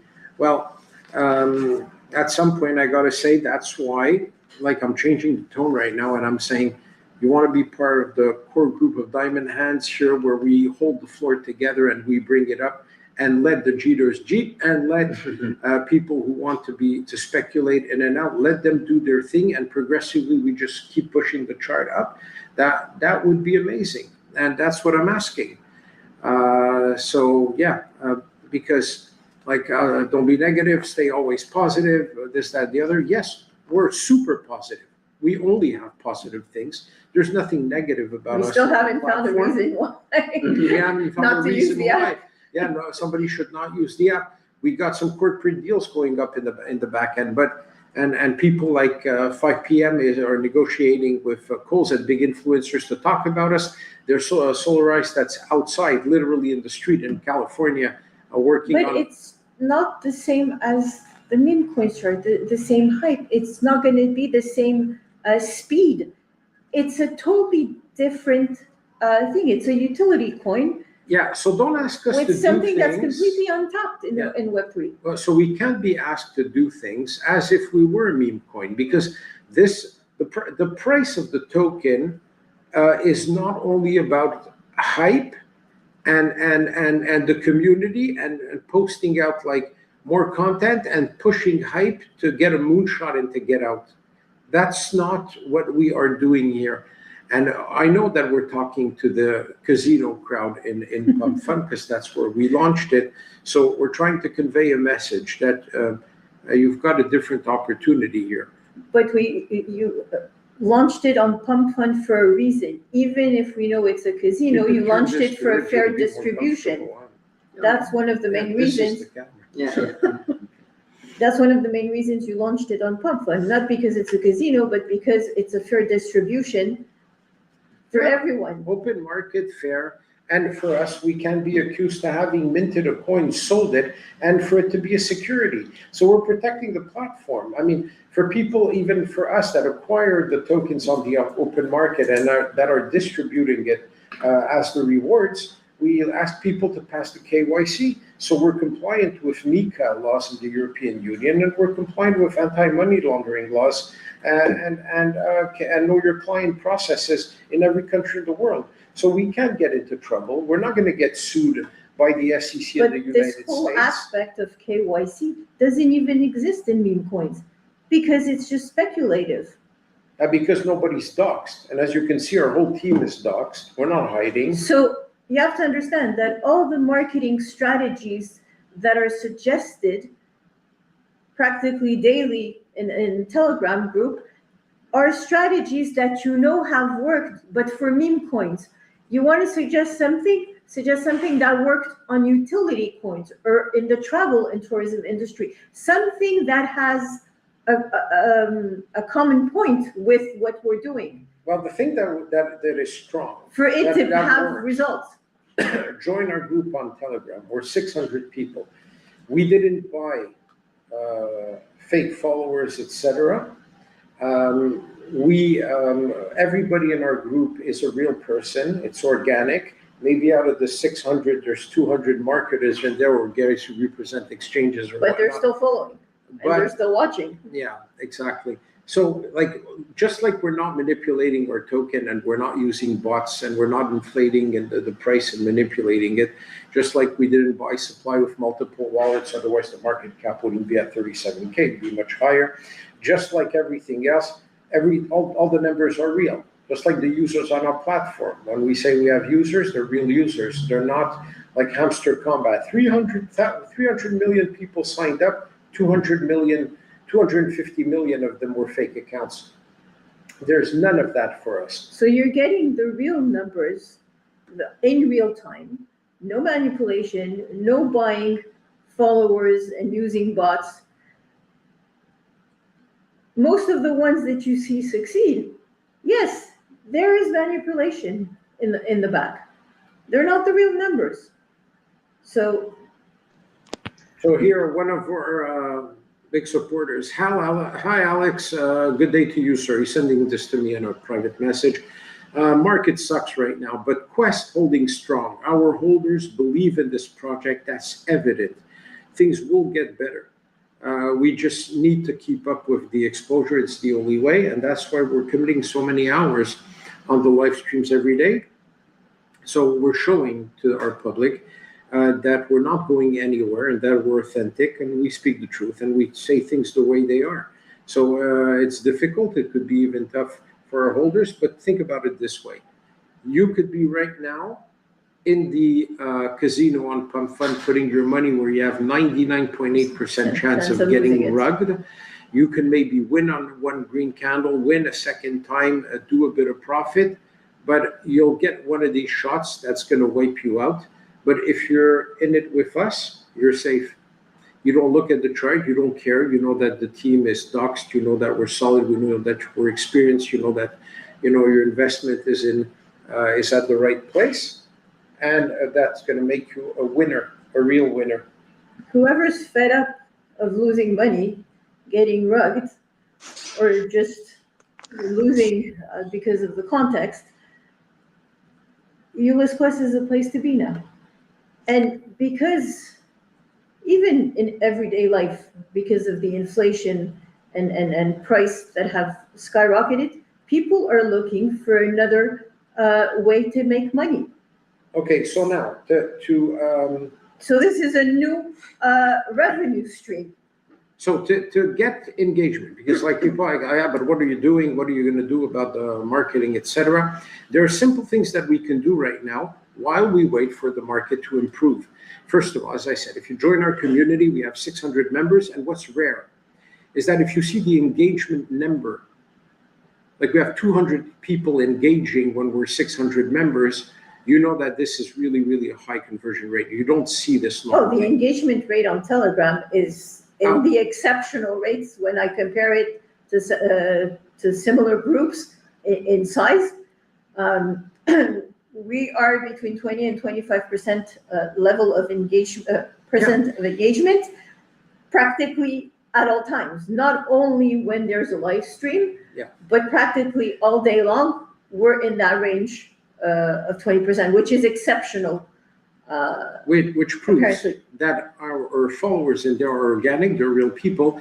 And also, in case you don't know, we have 600 followers in the group, 600 members, but we literally banned 650 people who were just there to push some shit, to sell us shit, to push some marketing stuff, to get us to buy some bots and some crap. We banned them systematically. So we keep the quality of the membership in our group extremely high.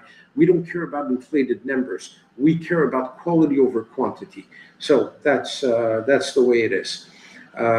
If you want and fairness for everyone, quantity and appearances, and protect. We want to protect all the people that invested. Small investors, there's no small investors. It's everybody that invests what they can, when they can, and they believe in the project. So we want to protect everyone. To stay in the marketing aspect, what we can do. Right now, with our members, we have a good base, and we could do a lot of raids.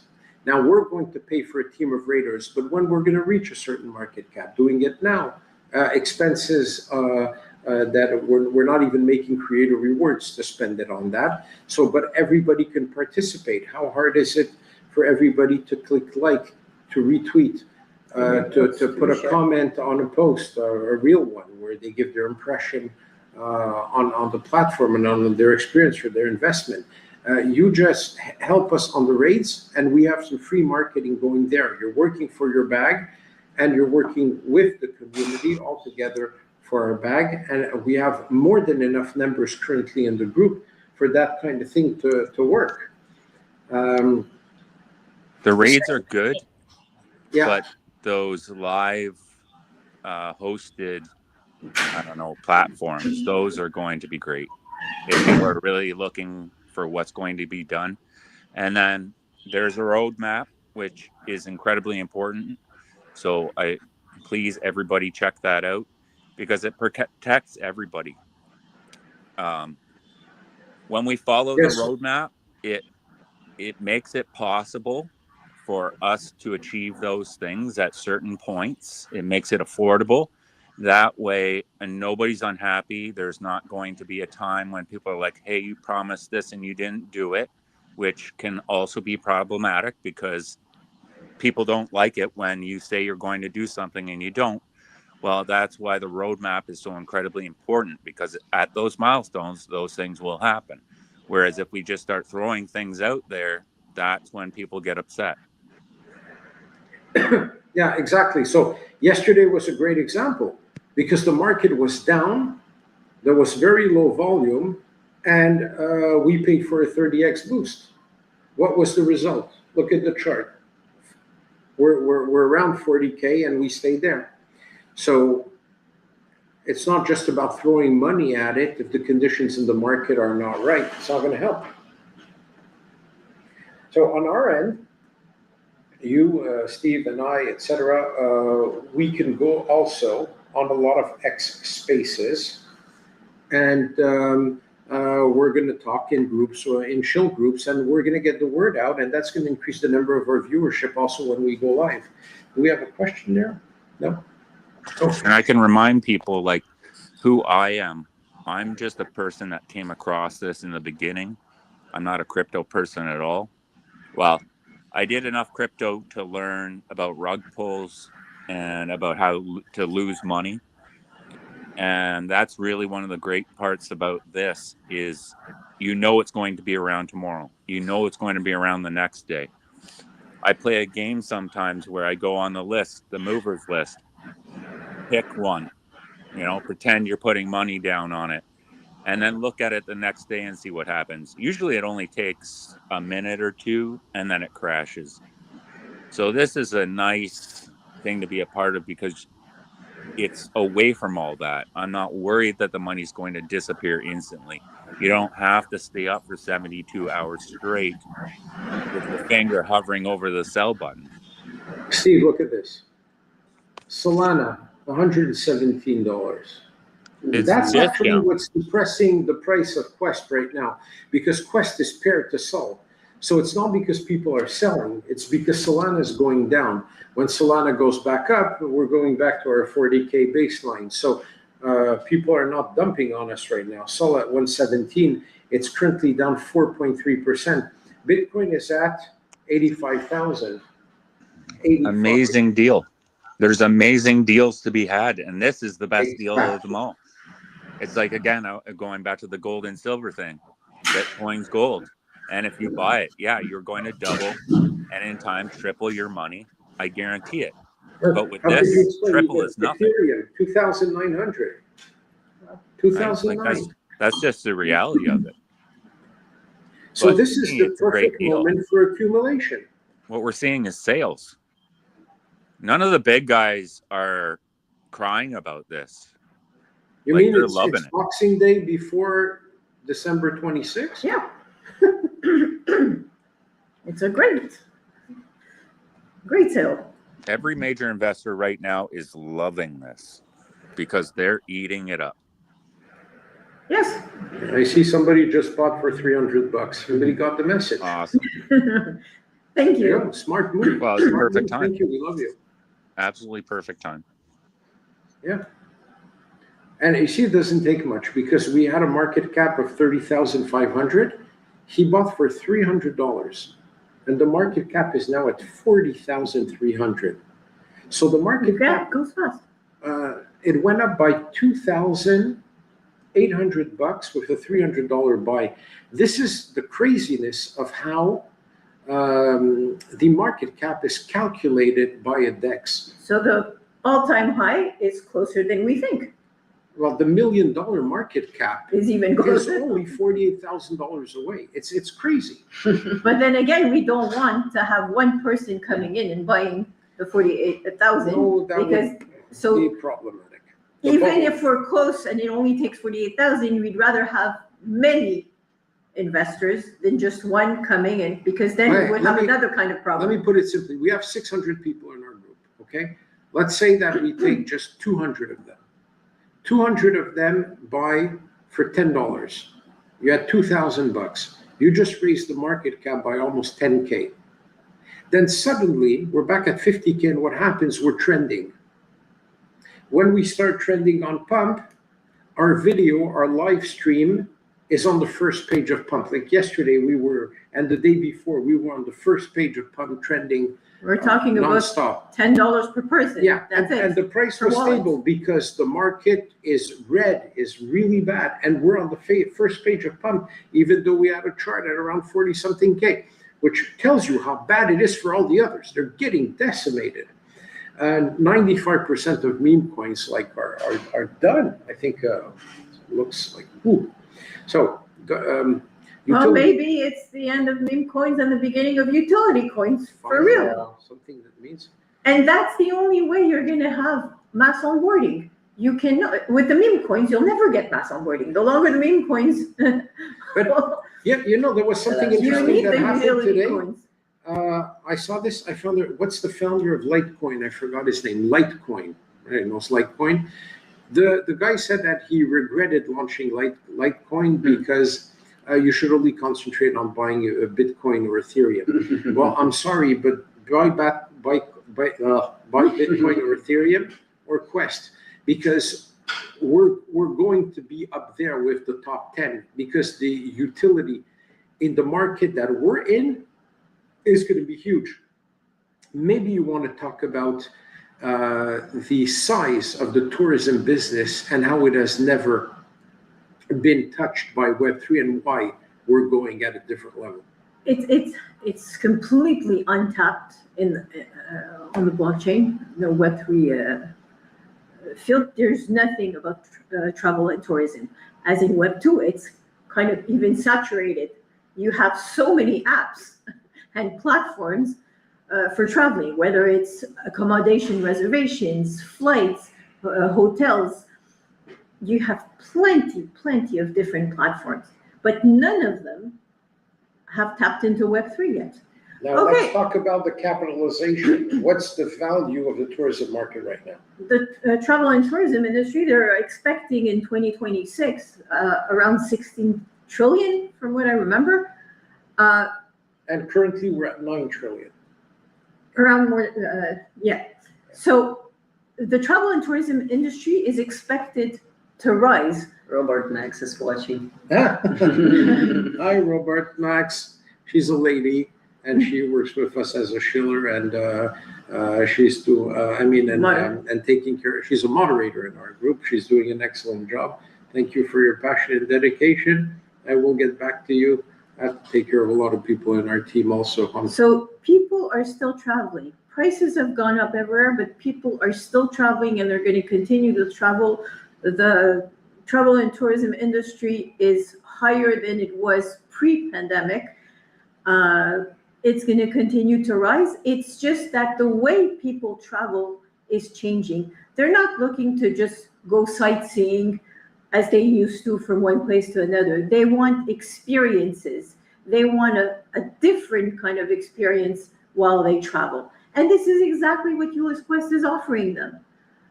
To travel differently, to travel in a smarter way, to earn money to offset the cost of your traveling.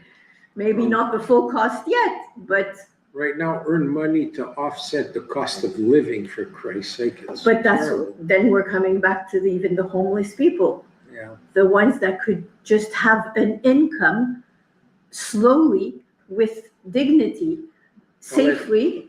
I'll let you talk about that. I'll be back in a minute. So we were talking about earlier how disruptive this technology is. So we mentioned that it's going to disrupt the travel and tourism industry, that people are going to travel smarter, they're going to travel differently, they're looking for experiences right now. Gen Z and millennials are already integrating AI every time they travel. You have the AI agent in Ulys Quest already. It's going to disrupt the way businesses look for marketing tools, because now it's a fair marketing tool. Whether you're a small business or a corporation, you'll be able to have your location on the map. We have a lot on the page for hosts, Quest host. You can look at all the offers that we have. It's also going to disrupt the Web3 and the blockchain itself, not necessarily just Ulys Quest, is already disrupting the real estate by offering tokenization in real estate. But we're offering tokenization of landmarks. There is no maintenance. There's nothing you have to do like buying a building in real life. Yes, even if you use the tokenization on the Web3, you still need maintenance. You still need to do the repairs. You still need to look for tenants, make sure they pay rent.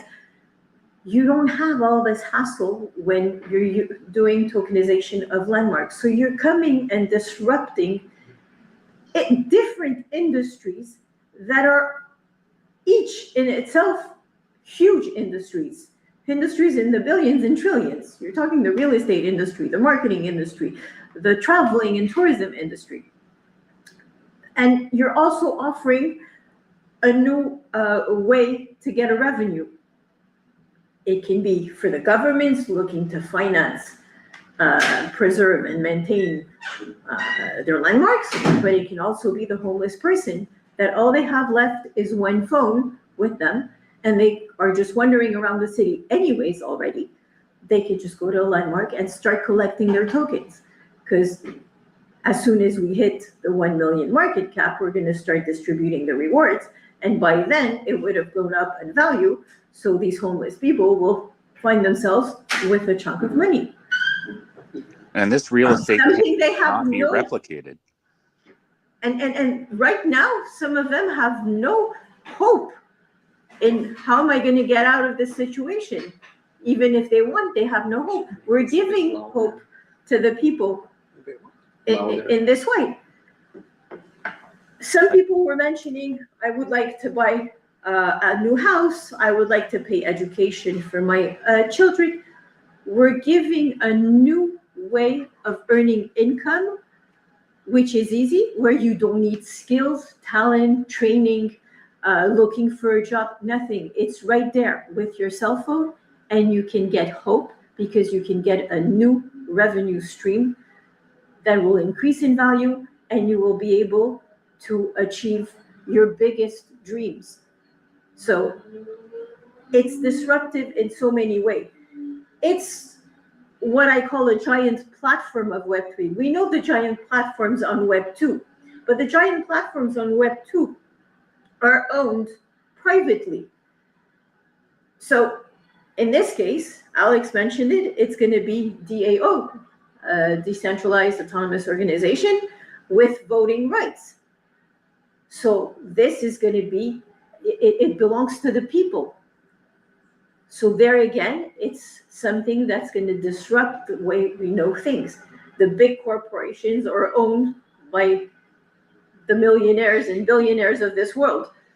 And the people don't have much say or much rewards or money from these corporations. All we know is that actually they're trying to take your money to get your accounts, the small accounts, validated with the checks. But in this case, it will still belong to the people. The people will have voting rights. So it's disruptive in so many ways. It's not just innovation. It's not just one of a kind. It's disruptive. So it's going to change people's behaviors in so many domains. And it's going to allow this to last for many decades. We're talking, social media started what? We're talking at least 15 or 20 years ago already. So when something disrupts the behaviors, once it does that, it can last for decades. It doesn't disrupt the behavior for a year or two and that's it, and then this platform is going to disappear. We're talking implementing new behaviors, new way of traveling, new way of doing partnerships, new way of owning and exploring that is going to last for decades, 10 years, 20 years, more than a generation. We're talking about generational wealth. So people that are looking at the market cap on the 24, 48 hour or 4 days that the coin has been launched, it's kind of ridiculous, because what is 4 days when you talk about technology? But you can't fight that. Like the guy that said, "Oh, I'm going to wait for 10,000 market cap to step in." Yes, it's human. That means that, if he buys at 10K and it goes to 20K, then he's going to sell, cash in his profit. These are speculators. There will be speculators, but now I'm talking to the people that I just want them to understand that this is here to last and not a year or two. Yeah, well. And no, I'm telling them, and you do whatever you want, because each person has their own mindset and each person has their own interest in investing or not. Now, the concern here is what can we do currently as a community to get things moving, to raise awareness. So a good Videos. point has been made that, all right, besides the fact that everybody could do a video and post it on social media and the rest, it is very cool if people are active in our community for raids, but it's also cool. We've assigned several moderators on the X community. You guys can do posts. Everybody in the community doesn't have to wait for us to make a post on the official Ulys Quest page. You can make a post And we can and we can start a raid on it as well. and we can reshare on our social media. Well, when the raids, that it also comes to, Yeah. also reshare and retweeting. For corporate reasons and because we want to keep things clean, we've cleaned up our thread, and we want to limit ourselves to doing 2 or 3 or 4 high quality posts per day instead of like just making a massive amount of posts and everybody always rating ours. That's not the best way to do it. The best way to do it is actually to make a post under the important post of an influencer, comment under there. We're going to get a ton of views on that post because he's getting thousands or hundreds of thousands of followers. So we put a post in the replies in his post, then we rate it. So then we get max exposure on it, pushes it up, and we can grab his attention. Yes. So there's all sorts of ways that we can get, like, we could use the system on X in particular to our advantage, but it implies some work from you guys. Work for your bag, help us doing that, and you obviously understand that, as Stephen likes to say quite often, if you buy Bitcoin today, even at 85,000, okay, Bitcoin could double. You could double your money, but before it gets to, it will. But for our market cap to go to from 39K to a million, then 10 million, then 100 million, then $500 million, then $1 billion. Which then it will. It's more than 2x, huh? Okay. I don't even know. You So know what? again, I'm going to ask AI while you talk about it. I want to know what's the X factor once we get a billion market cap. let's say this 10,000x right here, which is very doable. I'd like to guarantee it. I can't guarantee it, but I'm leaning that way. So let's just say this 10,000 times. Okay, well, we all know Solana's going to double what it is right now. So then add that onto it.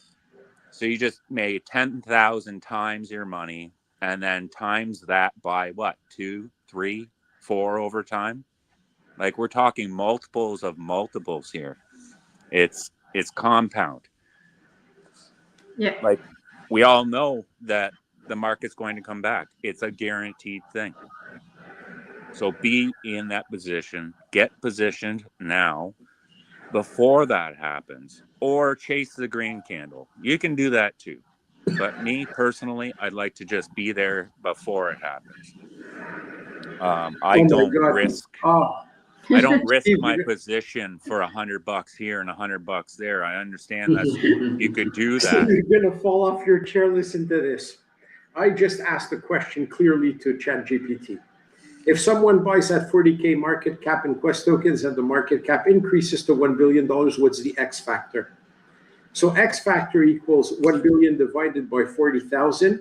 It's X factor of 25,000, which means that somebody who buys for $100 worth, and it's right here, right here. Somebody who buys at $100, he gets $2,500,000. At $100? At $100, he gets $2,500,000. Somebody who spends $1,000 would have $25 million, and somebody who spends $10,000 would have $250 million by buying just now at 40K. Well, and then take that number and multiply it by 2 or 3, because that's what Solana's going to do. So there.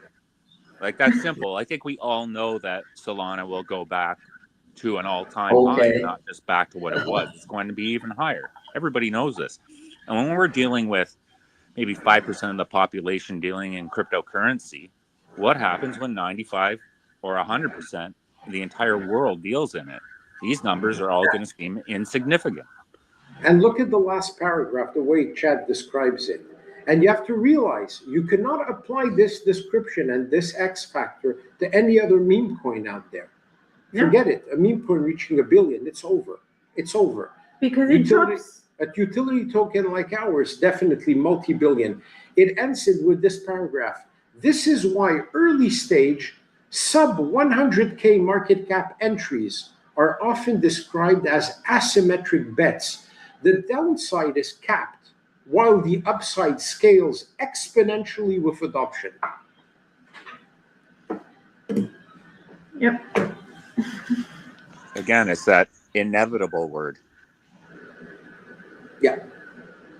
We are. So anywhere, he said under 100, that's it? Maybe we should call ourselves Thanos Quest. We are inevitable. I hope you guys aren't frozen here. Can you hear me? Our guys, yeah, we can, sure. Your screen's frozen. Oh, there you're back.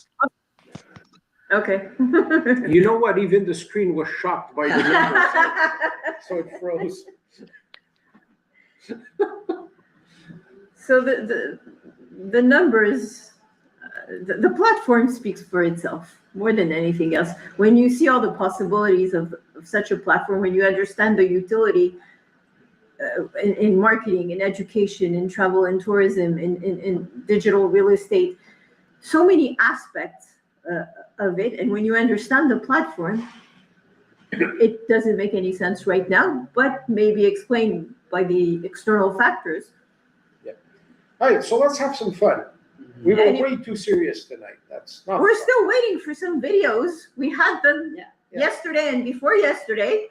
We need some more videos tonight. Where have you been? Which landmark have you visited? Guys. Which landmark would you like to visit?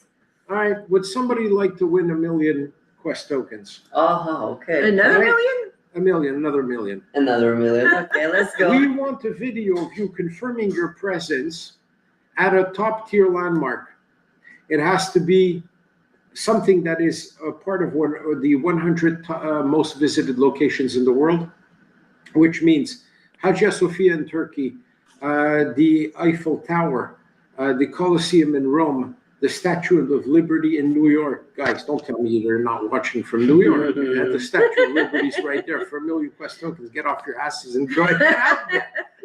First person that brings us a video confirming his presence at a top tier landmark gets 1 million Quest tokens. How's that?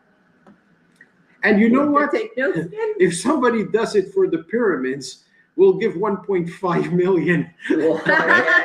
Like, I really want to see it so badly. Please, somebody. So if you're in Egypt, you want 1.5 million tokens? I know somebody can do it. Wow. The site is probably closed. Don't do anything illegal to get it. Yes, we don't. We want to responsible. keep people safe. We don't want you to do anything illegal or unsafe for your. Okay, so boom. We have a question in German, but we But you still can answer this. understand German. Yeah. He's asking why cryptocurrency and crypto in overall has the future. Like why we think it has the future. Why cryptocurrency has a future? Yeah. Okay, well, I think that off the top of my head, the first reaction that I had, my first answer, is because governments have failed. Central banks have failed. The economic model that we currently have has failed. If you see what's happening in the United States right now, they understand that their system has failed completely. And since the dollar depegged from gold, and that, it was under Nixon, all the gold disappeared from Fort Knox, and there was not any more gold to back the US dollar. Then it became a fiat currency, which means that it's paper money, not backed by anything. Printing press, the government prints as much as they want. They control how much dollars they print, they distribute, or they call back and they destroy. But by doing that, they also create an issue with inflation. They create inflation and they deflate when they destroy those extra dollars that they printed. So these currencies all over the world have zero value. So then the US, instead of gold, they forced everybody to buy and sell oil around the world with US dollars. And that's what's sustaining the demand for US dollars to make that currency still have some importance. But then the Russians stopped buying in US dollars. The Libyans with Gaddafi said, I'm not buying oil in US dollars. Screw the Americans, I'm buying in euros. And what happened? The Americans killed him. They didn't kill him for the Lockerbie bombing. They didn't kill him for all the terrorist acts that he was responsible for, even if after he repented, made amends, paid billions of dollars to the victims' families, etc. But when he decided to not sell oil in US dollars, that's when he suddenly died and his regime was overthrown. Oh, wow, shocking. Why was there the war in Iraq? Because, well, Saddam Hussein invaded Kuwait because oil. Well, let me answer. Yeah, because Saddam Hussein invented Kuwait and he had promised the Americans, let me take Kuwait and I'll give you oil for less. They had said yes in the back channels, but finally it was a no. And then they went in and that war happened. Why? Because of oil. The Americans, as said George Bush, America is addicted to oil. And that was backing or sustaining their US dollars. So the answer. Why crypto? Why crypto? Yeah. Because first of all, there won't be oil forever. Then what are you going to replace that with? So right now, the US government has changed its stance with the arrival of Donald Trump. The idea is to say, okay, we are going to use cryptocurrency to wipe out the $35 trillion debt of the United States. So we're going to buy Bitcoin. So now we're doing everything to push it down so we can buy some more for cheap. Other countries are going to step in saying, well, now if every country is going into tokenization and they're going to tokenize the US dollar and the euro and this and that, and we're going to buy Bitcoin, it's going to become our reserve. Then other countries start buying Bitcoin, then the Americans are going to dump their Bitcoin on other countries buying it. And that's how they're erasing their debt, by transferring their debt to another country. And they don't actually have to sell it, though. They don't have to sell it to get rid of their debt. No, they just need to have the gain on paper. Yeah, they hold it. Yeah. So people shouldn't think, hey, they're going to rug the system. No, they don't have to. It's just like now, they changed laws so you're able to leverage against your cryptocurrency. So now you're able to borrow money without actually selling your crypto, which is a huge deal. So now the answer to your question, like, why is crypto the future? The crypto is the future because the governments around the world have discovered that it's a way that they could get rid of their debt and maybe reset the financial economic model worldwide. We're going into a complete revolution. This is the reason. Yeah, this is the reason why I got into it. For people. Now, at a different level, we're not talking about governments now, we're talking about individuals. At an individual level, people are regaining control. If I want to send you, you're in Canada, I'm in Malta, correct, Stephen? Yep. If I want to send you a wire transfer, I have to go to my bank, and let's say that it's over like $3,000 or 3,000 euros. The bank is going to ask me questions about me. Where do I get those funds? Where I get the funds, I have to justify. They're going to ask me who am I sending to? Why am I sending it to you? Did he sell you something? Show me the invoice. And then when I send you that wire transfer, it's going to take 3 days or 4 days to get to you. Yeah, and then there's even better example. What if there isn't a bank near me or near you? Yeah, or what if I don't even have a bank account because I'm too poor, or I'm in a country where my bank stole my money, like in Lebanon, I'm sorry. I can't trust banks in my country. Yeah, or you can't trust bank in your countries, like in several African states. Then what happens? Right, you carry your bank right in your hand. Exactly. So you're taken hostage by the current system, and now you can break free because you don't even need to use a centralized exchange anymore to use your money. Like right now, you guys like Solana. We're all on Solana here. If you have a Phantom wallet, Phantom is introducing debit cards directly incorporated in their wallet. Soulflare actually officially launched it. You just pass the KYC and you have a debit card, MasterCard, attached directly inside your Soulflare wallet, and it works with the USDC currency on the Solana blockchain. So you can earn money in crypto, you can get paid in crypto, you can use to pay in fiat, using these incorporated payment mechanisms directly into your wallets, and you don't need banks at all. I send you a transaction on Solana, it costs me less than half of a cent, you get it the next 4 seconds. If I send you a wire transfer from Malta to Canada, the bank is going to charge me $40, and you're going to get it in 3 or 4 days. Like, come on. Well, Get there's real. But the thing is, if governments are already looking into it to erase their debts, if the banks, the companies like Visa and MasterCard are already offering credit and debit cards to use the money, obviously people will follow. People are not going to stay on an old financial system if already these big corporations and governments are moving to crypto. So That's an what even we- better they'll be example. forced to. My friend They sold want to a vacation property in Florida, and just for them to turn US dollars into Canadian dollars, they charge them 10%. Wow. That's a rate. Yeah. That's a lot. Tell me about it. You know, there was something very... Yeah, so you don't have the problem of conversion No, there's no anymore? conversion. No. You swap for pennies from one... But that's it. So that's another reason why would you use crypto? Another reason. Because you wouldn't have to pay the conversion rates and What's the case for Quest?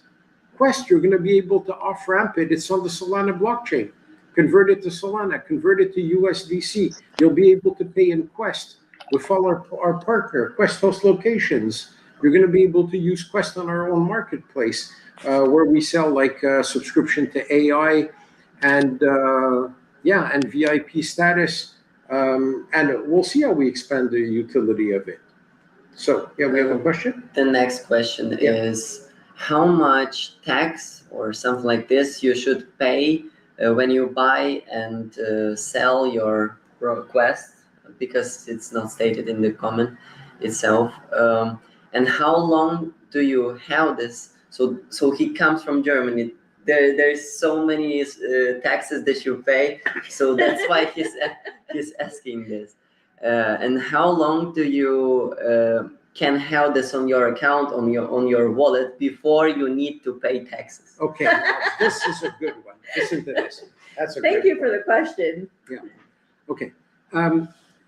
The way it works usually with taxes and crypto, when you have your crypto on an exchange, or you're trading, or let's say that you keep the credit of like Quest tokens on our platform and you don't like withdraw it, then it stays in like the speculative, it stays like it's invested. So you're not paying taxes on it because you didn't close your position yet. Now, the way to handle this smartly with taxes is only to sell enough to stay under the tax bracket that you're in and not withdraw big amounts in Not one shot. financial advice. It's not financial advice. I'm just sharing Still some do your- knowledge, and it's legal what I'm saying here. So do your own research, but he's giving you some. If you have a moonshot, you Knowledge. visit a ton of locations, you make a lot of money. Don't withdraw everything in one shot. Withdraw what you need to make the purchase that you want to make, declare that, and pay your taxes on it. Now, if you're smart, you set up a business in a tax-friendly crypto jurisdiction like Dubai, where you pay 0% tax, and you transfer ownership of your account, even of your account on Quest, to that company, and it could withdraw in that jurisdiction.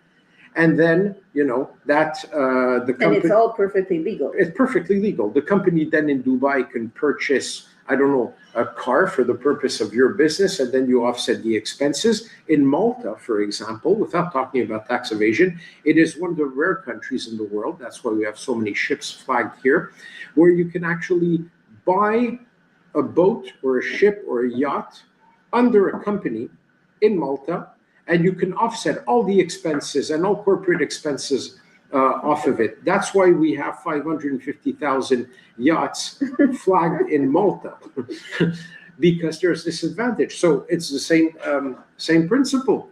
So what you're saying, to answer the question, people have more control over the amounts that will be taxed Yes. eventually, and that's one of the good things about crypto. So even if you have millions in crypto, but you want to buy a Lamborghini, well, if the Lambo is 200,000, you withdraw only 200,000. You pay your taxes on Your Lambo. on that amount, on the amount you spent, and that's it. And then I'm not going to give. I have other advice on that, but then that would be tax evasion. Okay. Yeah. So I'm not going down that path. But like, it's very simple. When people have money, they have the ability to not pay tax at all. And the first man who openly said it and proved it is Donald Trump. When he went for his first election to be president in the US, I told him, but Mr. President, or when he was running, but you never pay taxes. He said, well, look, I didn't make the system. That's the way it's made. You're allowing me to do this in other countries, other jurisdictions, and not pay taxes. That's why he started putting tariffs, telling companies like Apple, if you make your iPhones in China and you sell them in America, then we're going to tax you 100%, because, stop it. It's up to the governments to stop it. But on the other hand, one thing governments don't understand is that too much tax kills tax. So the French overtax so much that everybody's gone. The only people left in France are the people that have nowhere to go, that are left wings, completely broke people with no desire to change their life or have any hope. They live off the government, and all they see is the only way to get out of any problem is France, is tax the rich more. But there are no more rich to tax, they're all gone. So there are a lot of advantages for people to move to crypto. Yeah. As you can see, I'm passionate about this subject of hating governments. Yeah, but governments also are moving to crypto. Yeah. And there will be more regulations eventually coming. Yeah, they could want to. The thing is that the financial system can be taken out of the control of government. But it doesn't mean that there would be any tax evasion, because everything is transparent on the blockchain. Every transaction can be tracked. Yeah. But it will make also the government accountable. If they use crypto, we know how they're spending the money, because right now it's completely opaque. We don't know where the fuck the money's going. How are they spending it? They're saying that they did that. We allocate a budget of X billion to defense, to this, to that. We can. But if we see how much money they spent buying a submarine, because we can track the transaction on the blockchain and they can't hide it, then we finally have government accountability. So you're saying crypto is coming to solve a lot of issues that we have with the actual financial system. So sorry, Peter Schiff, with your gold. You could stuff it, mate. Because gold, there's only so many gold bars I can have in my bedroom under my mattress, or where am I going to store all that gold? On the other hand, how am I going to give accountability of how I'm doing transactions in gold? And also, there's no tax on gold, though, as long as it's 99. Something incredible. Changpeng Zhao from Binance. He took a gold bar. He gave it to Peter Schiff on stage, and he said, Peter, tell me if this gold bar is real. And he took it in his hand. He goes, well, it's heavy. Yes, it has to be real. You can't verify that. You can actually cut that bar, and inside it's lead. Wow. So go ahead, Steve. Yeah, there's a lot of reasons why cryptocurrency will be used instead of bullion. The biggest reason why cryptocurrency will be the thing of the future. And again, I'm going to say this because I was a bullion guy. You had to hold it to know that you had money. You're still a B guy. Instead of being a bullion guy, now you're a bullish guy on Quest. Well, it's funny because, you're usually one or the other. Bullion people, stackers, they don't believe in crypto at all. And I didn't either until I realized it was really the only way things were going to go.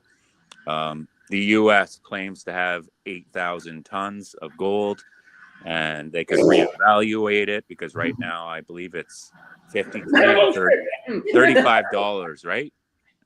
But the thing is if they were to take away their debt by reevaluating the gold, they would then make China the richest country in the world, and there would be nothing they could do to stop it. So why did the U.S. say that they are going to be the leaders in cryptocurrency? Because it's a fight they can win.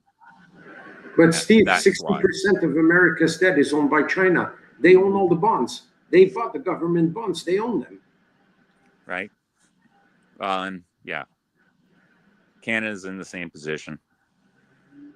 So Canada sold all their silver a few years ago and their gold, by the way. So we've got nothing. And to do what? Thank you for Trudeau to give it left, right, and center to other countries. Well, we're going to help this country and that country, and now the debt is colossal. I know, can't even help themselves. They decided there was a day that they decided that their money would be backed by infrastructure instead of bullion. So again, it's just another country. We know what it means. It means inventing money out of thin air that doesn't exist. Basically. Another question? So, yeah, cryptocurrency is going to be the way it goes. And the other great thing about cryptocurrency is it's basically a world money. There's not going to be this country has this money, that it's going to be a one universal thing, and it's going to be cryptocurrencies. There's going to be different types of cryptocurrencies, but everybody's going to agree basically on maybe 10 different ones instead of every country having a different type of money. Now, I think that we accidentally gave a demonstration of why it's a great idea to invest in Quest again. Well, because the team is very knowledgeable about crypto, about the economy, about the world, and we're just not launching a coin to launch a coin. We understand how the world turns. So yeah, we have another question. So okay. In German again. Hey guys in Germany, thank you for joining us. So many of you. Yeah. And it's late in Germany. Dankeschön. Yeah. Okay. So his question is, which tokens have future because there is thousands of them? Oh, now they're going for your knowledge. We're outside of Ulys, guys. Oh, no problem. There are meme coins and utility tokens. So we are utility token. So which tokens have a future? Okay, first, it's not thousands of coins. There's between 4,000 and 6,000 coins that are minted every single day. So we're talking about probably now a billion coins that have been minted. Yeah, just on Pump Fund, we're talking 4,000 per day. And without counting. Yeah, most of them, all of them, like appear and disappear within minutes. A lot of them are created also, for example, on bonk.fun. They're created on that platform for testing purposes and simulations, and test runs a lot. So there's a lot of coins that are have very, very short lifespan because we're testing a script. We're, testing a platform. So we mint a token, we test it, and then we just abandon it. It has no real purpose. Then, as said Pablo, you have two types of coins. You got the meme coins and you have the utility tokens. Meme coins, right now, they're considered dead. In case you don't know, Pump Fund is being targeted with Solana Labs in a RICO case in the United States. They are being accused of manipulation, and I'm not going to get into that. You could read about it. So meme coins are dead. The market is highly depressed. 95% of the volume that we used to have in meme coins has disappeared. When people say, oh, we're going to send our token to 1 billion market cap, well, actually, it's not going to happen for meme coins anymore because the cumulative, the total market capitalization in meme coins this year on Pump was 5 billion. So there's not one coin that's having 1 million. Now, if you look at the bigger market caps. If you take like Shiba Inu and Pepe and Fartcoin, I think they're taking like 75% of that cap already, which leaves peanut for the rest. So even some coins that got tremendous exposure and that were called out by like celebrities and politicians, they have trouble reaching 30 million market cap right now. So which ones will be in the future? Now, Which in the ones future. actually have a future? Okay, so Bitcoin is the only coin. All the others are tokens. And of course, that's why they call alternate coins or altcoins, same thing. Bitcoin, I do not see it, and I do not think, that's my personal opinion, some people will disagree. It is not a token that is meant for the population. It's not for the general population. This is like the government in the US that prints $10,000 bills. You never see them, but they exist. They're made for banks. That's the way that they make large payments with $10,000 bills, I think, between banks and the central bank. And so Bitcoin is more of the cryptocurrency for institutions. It's the currency for governments. It's the big guy. It's the big boy in the room. But the blockchain in itself was not coded or built to scale for really mass adoption, ease of use, and low fees and rapid transactions.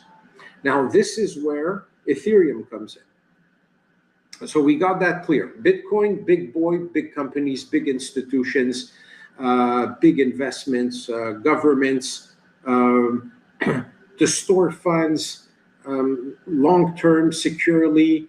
It's the, like, for reserve currencies, It's the not made gold. for everyday transaction. It's a gold standard. It's the gold of, exactly. Ethereum. In the case of Ethereum, they had some issues. When they launched, it was fine, but then fees started getting ridiculously high with the congestion of the congestion of their network. So then layer twos started appearing, like Arbitrum. And these layer twos, they were bundling transactions, they still do, to pass the transactions in bundles using smart contracts through the Ethereum blockchain. So they're ERC20 tokens. And this way they reduced the transaction fee to 5 cents per token. So you, instead of me sending you Ethereum directly to you, Steve, or to you, Karen, and me paying, I don't know, $25 fee to do that, or minting a smart contract, and it cost me $2,500, depending on the number of like functions that I have in the smart contracts. The more functions you add, the more expensive the contract gets. So like minting a simple smart contract, like creating a coin, is like $250. It's outrageous, outrageous. I can mint a coin. I could launch it on Polygon, mint it in a few minutes, and it's going to cost me 15 cents on Polygon. If I launch it on Solana, it's going to cost me even less. You have to be good with Rust, though, and I'm getting pretty good. Solidity is cool.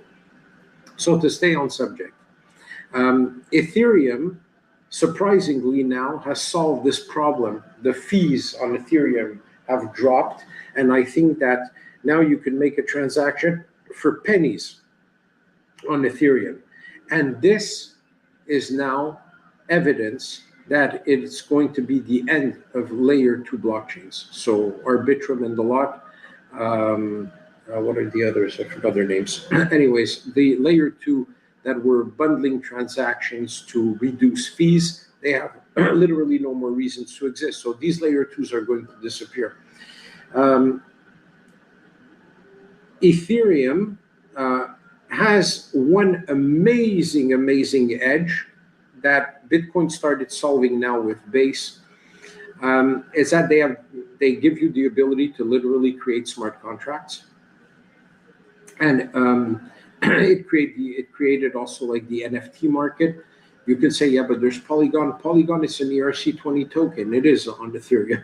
So same thing, creating smart contracts, be able to mint NFTs, different types. So instead of ERC20, it's ERC271. And extremely low fees. So which ones will still have Which ones have a future? Which ones have a future? Now, that's a damn good question. Mhm. Shiba Inu was the first actually meme coin that was launched. But it has no purpose. It has no purpose. So how can it have a was, future with no purpose? started It's going to developing- come down to adoption. And that's where the platform is so important. Exactly. But adoption is not going to come through meme coins because It how could. beneficial, convenient is it for people to own meme coins? Like, I mean, it's again, it's because of the adoption. If everybody wanted to adopt a meme coin and call that the world currency, they could. But Yes. the reason Okay. why it has a leg up on it is because the platform itself creates adoption. It's usable. So there's a better reason why a lot of people will adopt this, and it's because of its user You're base. basically saying that it's a question of offer and demand, and there's going to be a lot of demand for Quest.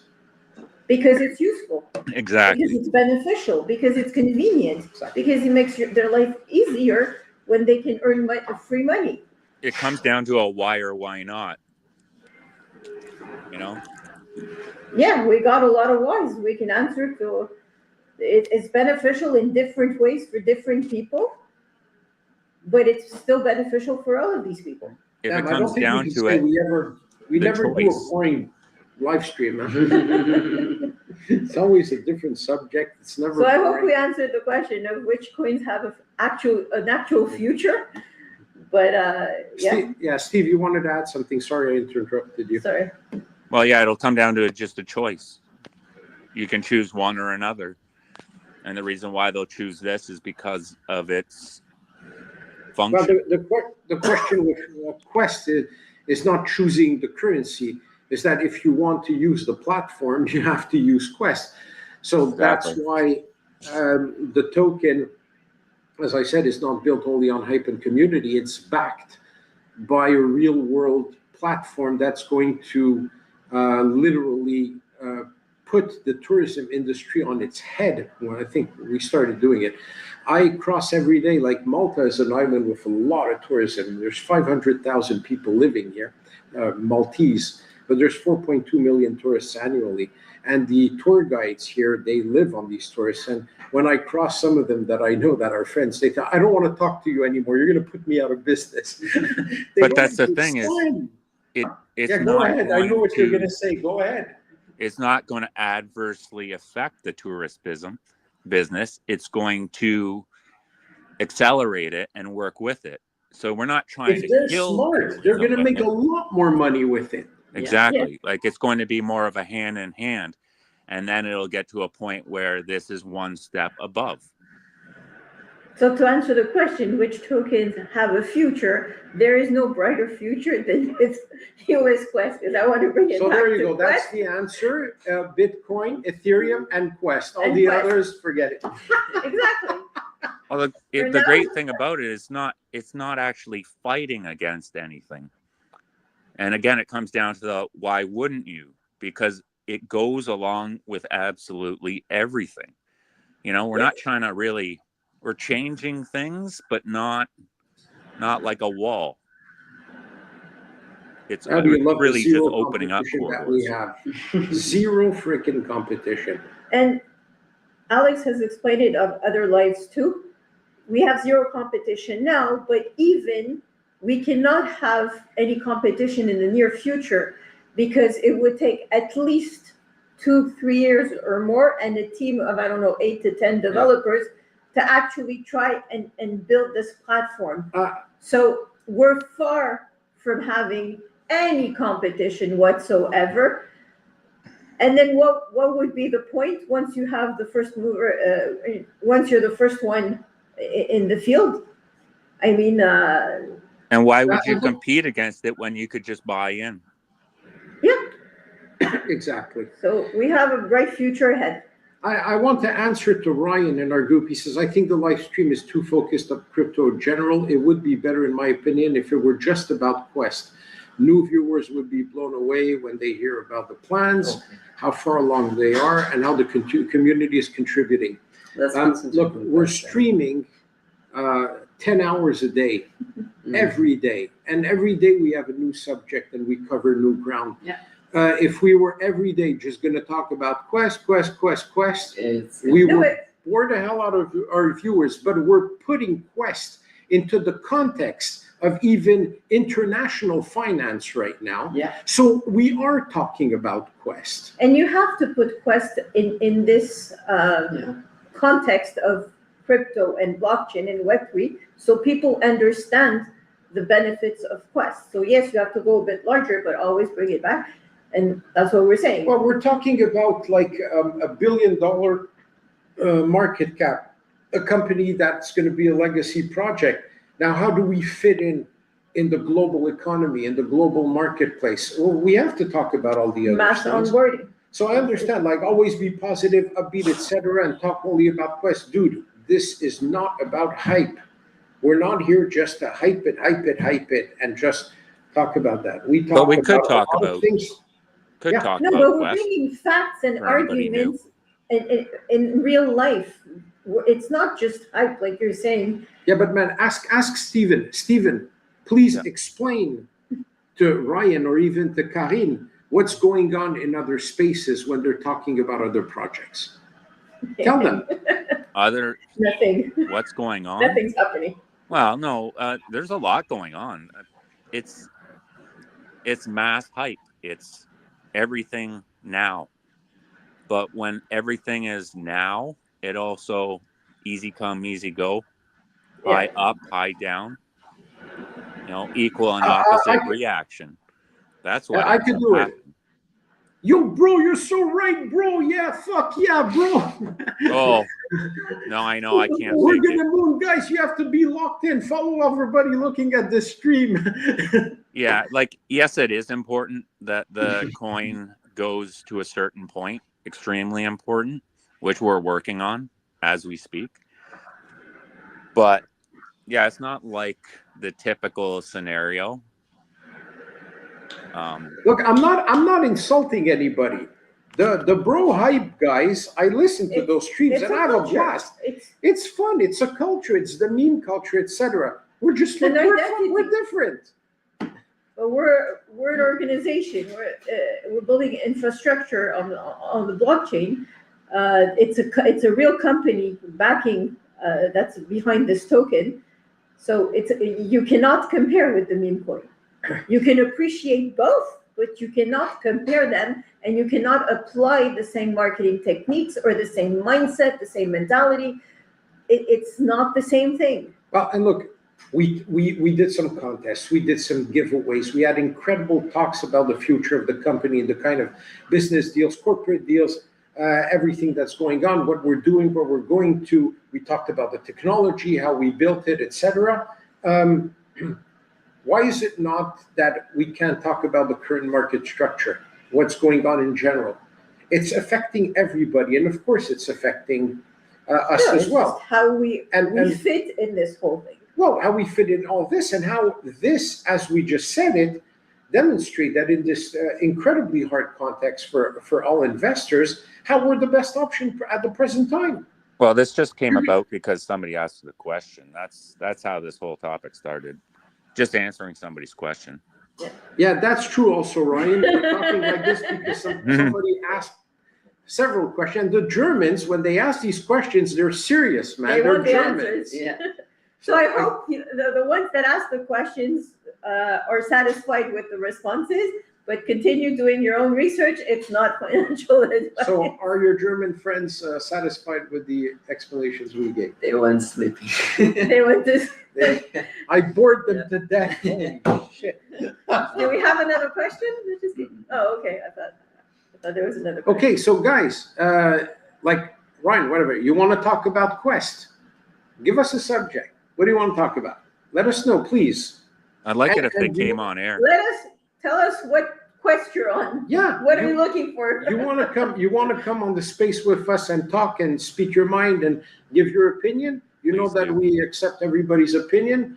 We even let people argue and criticize and disagree. We have a very democratic community. We're still waiting for I some think videos tonight. Anybody visited a landmark? 1 million, and if Bring us it's, with you. if it's Egyptian pyramids or Sudani pyramids, you will get 1,500,000 tokens. So Right? yeah. Machu Picchu. That's kind of like the target. Machu Picchu. Okay, let's go. Wow. Yeah. Yeah, we were there. We went to Machu Picchu, Chichen Itza. We went there. We actually were one of the rare that, like, we went to the top of it, and the view was absolutely breathtaking. Like 360 degrees, all you see is trees. Absolutely incredible. Now you're not allowed to go on top anymore. They limited the access. So yeah, Ryan is. Please hold. Let's see. Yeah, Ryan, please come on board. It would be nice. We'd love to have you or any other guest if somebody wants to come in. It's Just let us your know. bag is like having shares in a company. You're not just looking at, when you have shares in a company, you're not looking at the chart every single day. You know you have shares in a company and they're there and you own them, but you don't keep looking every single. Well, that's the peace of mind of Quest compared to a meme coin. Yes, so that's why Quest has a future and not necessarily the others. Somebody made an excellent point. I read two things. Oh, this is a good one. I have to give credit where credit is due. Link, I love Link. I tried messaging him to follow us and talk about Quest, but great account on X. And Link posted, when a bank robs us, it's called like business. When what was it? When we rob a bank. When we rob a bank, it's a crime. When the crypto bros rob each other by rugging each other, well, it's just meme coins. It's just crypto. It was an absolutely amazing Look analogy. at Ryan's comment.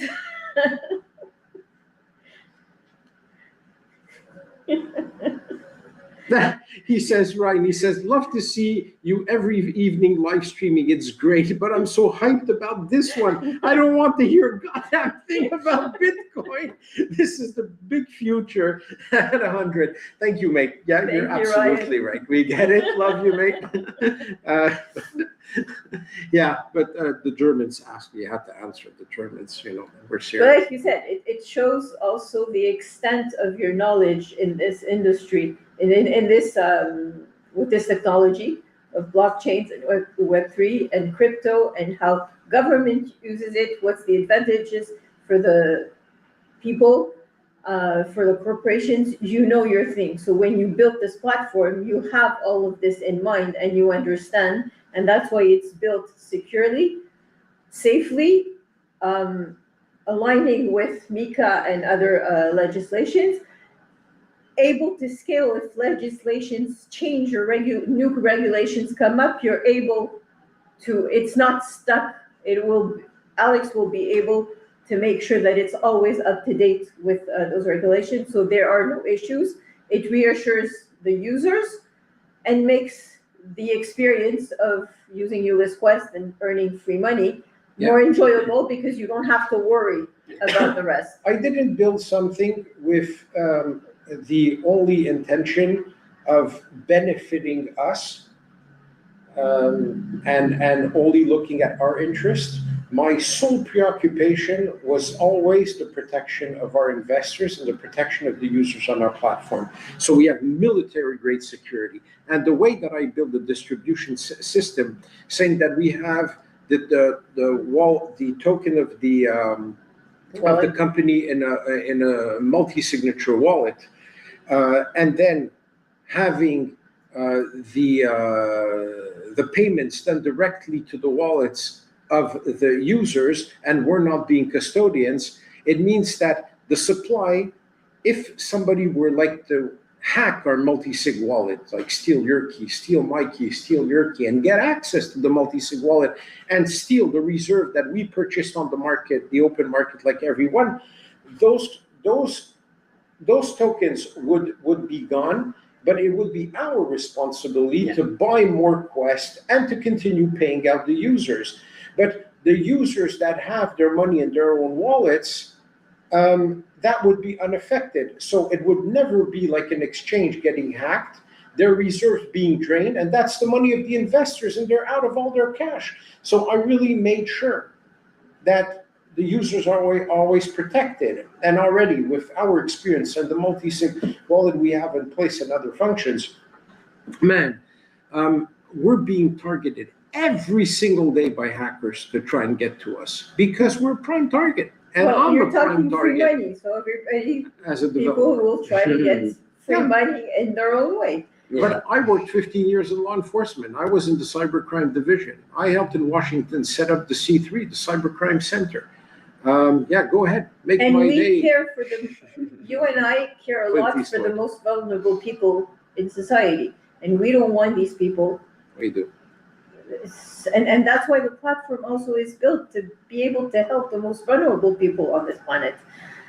They have ways to get out of their misery and be able to start dreaming and achieving their dreams and their goals again. So look, Trevor says, Quest is building the future. Valietan responds, for sure, conviction. This is something new to this space, and everyone can make something off it, not just holders, everyone. I don't know people are backing away from an idea like this. Everything works well. Patience, the project will be a success. And Ryan responds, I'm not going anywhere, but the market doesn't have the patience. Does The it tech have- is- the tech- Does it have to be patient? Yeah, Because the tech market is- doesn't have to be patient. I'm sorry, you're right. The tech is done, it works, it's fabulous. It has future big time. Thank you, Ryan. Well, the only way is to have the social proof, the videos that we're asking to be shared, posted, reposted, and showing everybody that it's as easy as So tap, the play, 600 people in our visit, community, tap, Yeah. and earn. I'm trying to remember. visit, confirm, and learn, but tap is good also. Yeah, tap, play. 600 people in our community, even if just 100 of you guys, sometime during your day, sometime during the week, sometime during the month, passes by a landmark, One stops, landmark. confirms your presence, take a video, put it on social media, tag it. These things are going to go viral. And- Viral. And that's how people are gonna start using it now and not in the future. But when they're gonna see so many videos, and each video is tagged with Ulys Quest, so people go visit the website and understand you can get free money by just visiting a landmark. And they're going to discover Quest. and It's they're gonna worth find out it's a great more than investment. any calls or any marketing that you would have to pay for, Or buying boosts. or buying It's even boosts. better than that. And it costs zero. People that don't even like to write posts on X to be able to share in your share. It's just a video.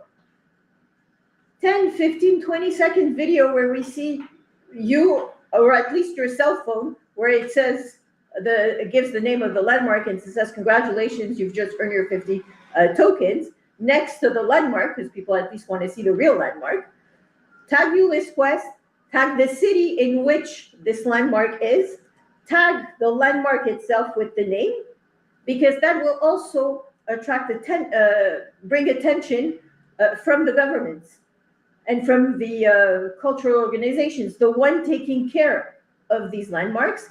If you're tagging, you add the hashtag of the name of the landmark, we'll get this attention and people's attention, because people's attention, they will like to see. Somebody is landmarks. making a very good point, saying all we need is a few more eyes on this. We're very close. Now, when we have 50 people, 100 people, 200 people going out, In the same confirming their week, presence, and that in the 5 different continents across the planet, And in the people same from week? different countries, different cities, different towns, different continents, everything, on Market your different presence. social media. What do you think platforms? is going to happen? You can talk about this. What would happen with the news?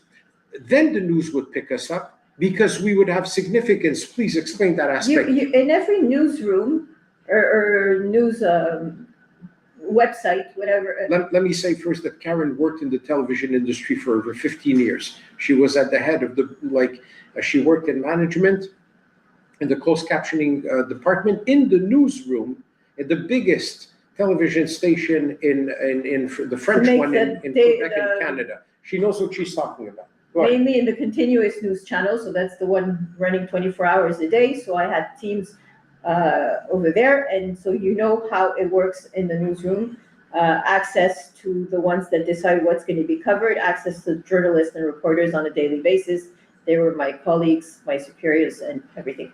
So there is in practically every newsroom that covers general information, general news, you have somebody that will follow every tech innovation. Another one that's going to cover what's mostly travel. Another one into education. Another reporter for politics. So they are there.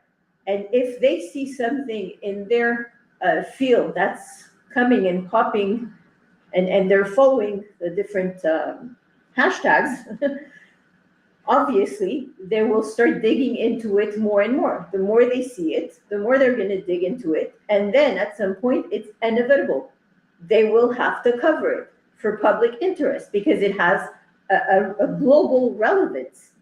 They can't just ignore it, because if they do, well, people will go follow it somewhere else. And they always want to be the first one to talk about something new and interesting and original. They know about the politics, they know about the wars here and there, but there is periods in the year where there's nothing to talk about, when the governments are off season and not necessarily Like in Christmas, session. the holidays. Well, they're Yes. covering the holiday stuff. No, but they need more because they have the same subject of Christmas coming back every year. And at some point, they're dying to have innovative and new, interesting subjects for people.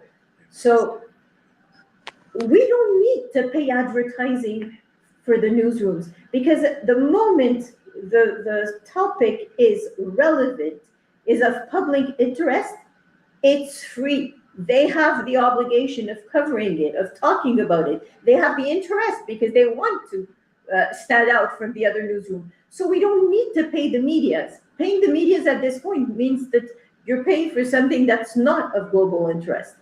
We have all the arguments for medias to come, but not looking at the market cap, looking at what the platform is. If you want medias in the cryptocurrency or in Web3 or in tech innovation that will be looking at the market cap, then we cannot contact them right away. We have to wait for the market cap to be at a certain point before getting their attention. Yeah, but to get their attention, we can also, like, you post something, and when you post it and you tag us, then we could tag the media and telling, like Cointelegraph, CoinDesk, in other words, cover our coin because look, we have real world utility. And that's what some guys did that have been covering us on the crypto space right now. We're not paying any calls or influencers at all. There is and these no guys point are saying, because wow, real it has utility. a global relevance. Yeah. It So has now- a public interest. It's solving issues at so many levels that we're inevitable because of that. We have a solution to a partial solution to mass tourism and over tourism. We have a solution for victims of abuse. We have a partial solutions for homeless people. We have another solution for education. Governments, landmark preservation. Landmark preservation. You just take one and it can be an article in itself. Yeah. And one story on the news. So let me talk to specifically the Quest token investors.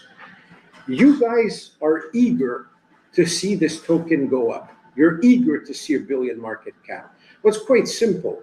If every single one of you goes out there, goes visits a landmark, posts it, tags us, we are going to be so relevant. We're going to have so much power, so much push, and that even the Coles and the influencers on CT will say, oh, goddamn, I can't not put a comment on this. This is huge. The first question will be, how can we reach the founders? Where are they? Exactly. Can We'll they be come for an invited. interview? On X too. Okay, so this is, Reporters will love to do the test themselves and go ask people if they used it, if they're willing to try it. That's what reporters do. They go outside. They do the test themselves. They'll try the app. They have the cameraman coming with them. Although today the journalist is the cameraman himself. Yeah. And they'll try the app. And they put that on the news at 6:00 or at noon. and it's a move. And that's it. And you have millions of people finding out about the app and say, oh, if they talked about it on the news, then it's something I should go And it's check. not like a meme coin. Once we skyrocket, it'll stay there. We'll be trending everywhere, and the adoption will be colossal because it's not like, okay, went up, let's cash in our profit all the But way they're down, not and then covering, there's no more utility. It's over. and not only that, when they most of the news channels that have covered stories in the crypto currency, they're talking about the rugs and the scammers and the ones that were jailed. Always something negative. It's something negative. News rooms are dying for good news because most of the time they have to report, they report bad things. Something, a weather, tornado and floods and wars. And they need something that's more uplifting. And the Christmas season is also something where you want to have uplifting news, something joyous, because there's too many negatives Yes, around. there was a massacre at the Christmas market. Oh, So no. if you It doesn't have stop, man. Yeah. If you have any connections to reporters, journalists, even if it's not in that specific field, reporters have, they report the news that they hear about or the topics, and they report it to the superior that then tells, okay, this journalist will cover it. But they each share all the ideas, every ideas that they have brainstorming session, and they have a list in reserve of topics that they will need to cover when they need to fill the airtime because they have nothing else to talk about anymore. Well, that's also one thing. If we have social proof, They need social proof. They Well- absolutely need social proof to cover it. then imagine if I spend $13,600 and I get the gold package with chain wire. They post our press release, they push it out to 100 crypto websites, and we have guaranteed placement in the front page of Cointelegraph, CoinDesk, News BTC, Into the Block, you name Yes. it. We're there because it's part of the package. But if in the press release we show evidence of the social proof, then the reporters in these magazines and these online sites like Cointelegraph or CoinDesk gets 10 million viewers per month. The other one, 7 million, then 4 million. Even like CoinSniper gets 1.5 million. We already know these numbers. So, But you're talking, even if you talk about CNN Travel, Euronews Travel, and it's Yes. millions and millions of viewers. well, that's why this press release will be picked up by them if they see that there's mass social proof linked to it and not just us claiming something. Yes, but even without paying that 13,000 for this golden package, the newsroom need something like this, and you have a lot of public interest and global relevance. That's all they need, and they need social proof. So yes, we're telling you and we're rewarding you with a bigger gift to go out and have fun, and it's enjoyable to see those videos. But understand that behind it, those videos have another utility. They're working for everybody's interest. When you have enough social proof, they'll come running to cover the story, So you want to see your bag? and at zero cost. That's it. Help us out, guys. Newsroom, We'll see. you don't need to pay them to cover. If you have a good story and it's in everybody's interest to know about it, they will cover it. You know how it's going to help you personally? Sorry, I worked in the It's- newsroom. I'm passionate also about my experience I It's had going to there. help you in two ways. You're going to go to a landmark. You're going to earn 50 Quest tokens. Then you're going to post it on your social media. You're going to tag us. We're going to raid your post. So you're going to get a massive social media following. That's So you want to true. increase your social media recognition and presence. It's going to be done. You could be mentioned in the news because you brought social proof. And if you hold some Quest tokens, your bag's going to be worth a fortune. If So somebody goes and visits a spot soon here, they'll get a lot more than 50 tokens. again, When we yeah, did, for an example, the Jigsaw Puzzle International Convention, Alex was invited, yes, in the United States, at different news oh channels, my God, it was everywhere. while we were Wow. there. But there were also a lot of news coverage in Canada because we come from Canada. They didn't ask us anything. They went to ask the sponsors and the people coming to the convention that were traveling from Canada to the Yeah, US. they're talking CBS. And we ended up finding out about news coverage that we never even solicited or asked or were part of, because they heard about it or somebody that was traveling from Canada mentioned it to a friend. I don't know how it happened, but we got coverage outside. And even after the convention finished, I had people calling me up. Well, tell me how all this started. Now I want to write a whole story from the before, while, and after. And I'm like, but I thought the convention was over. Mm. But that's what I'm saying. They pick it up at different times. You never know.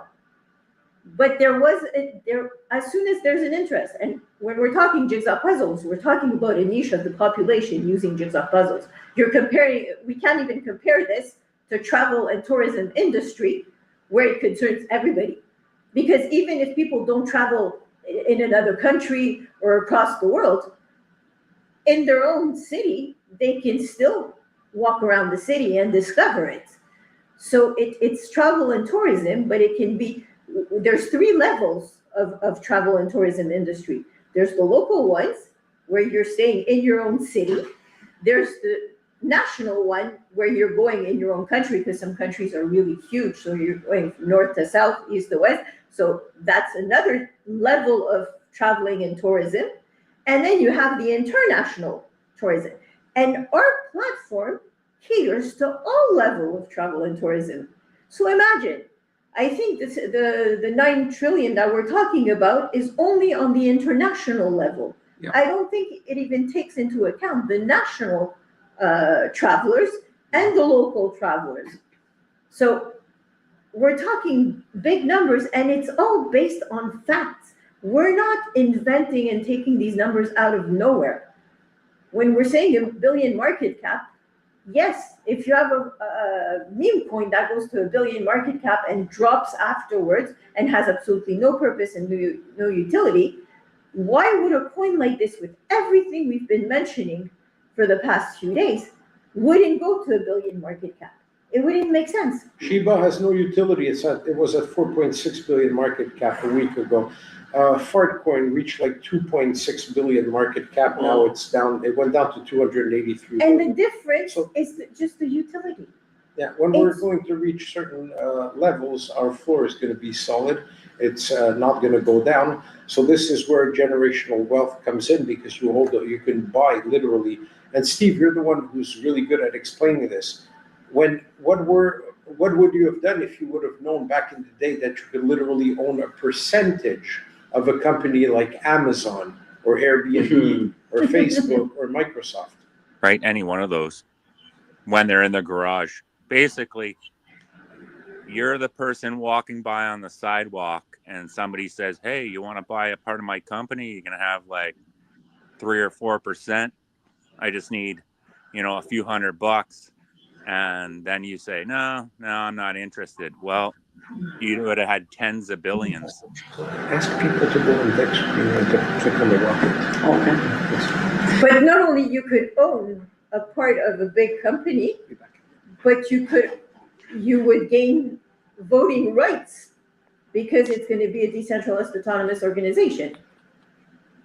I think people have to realize how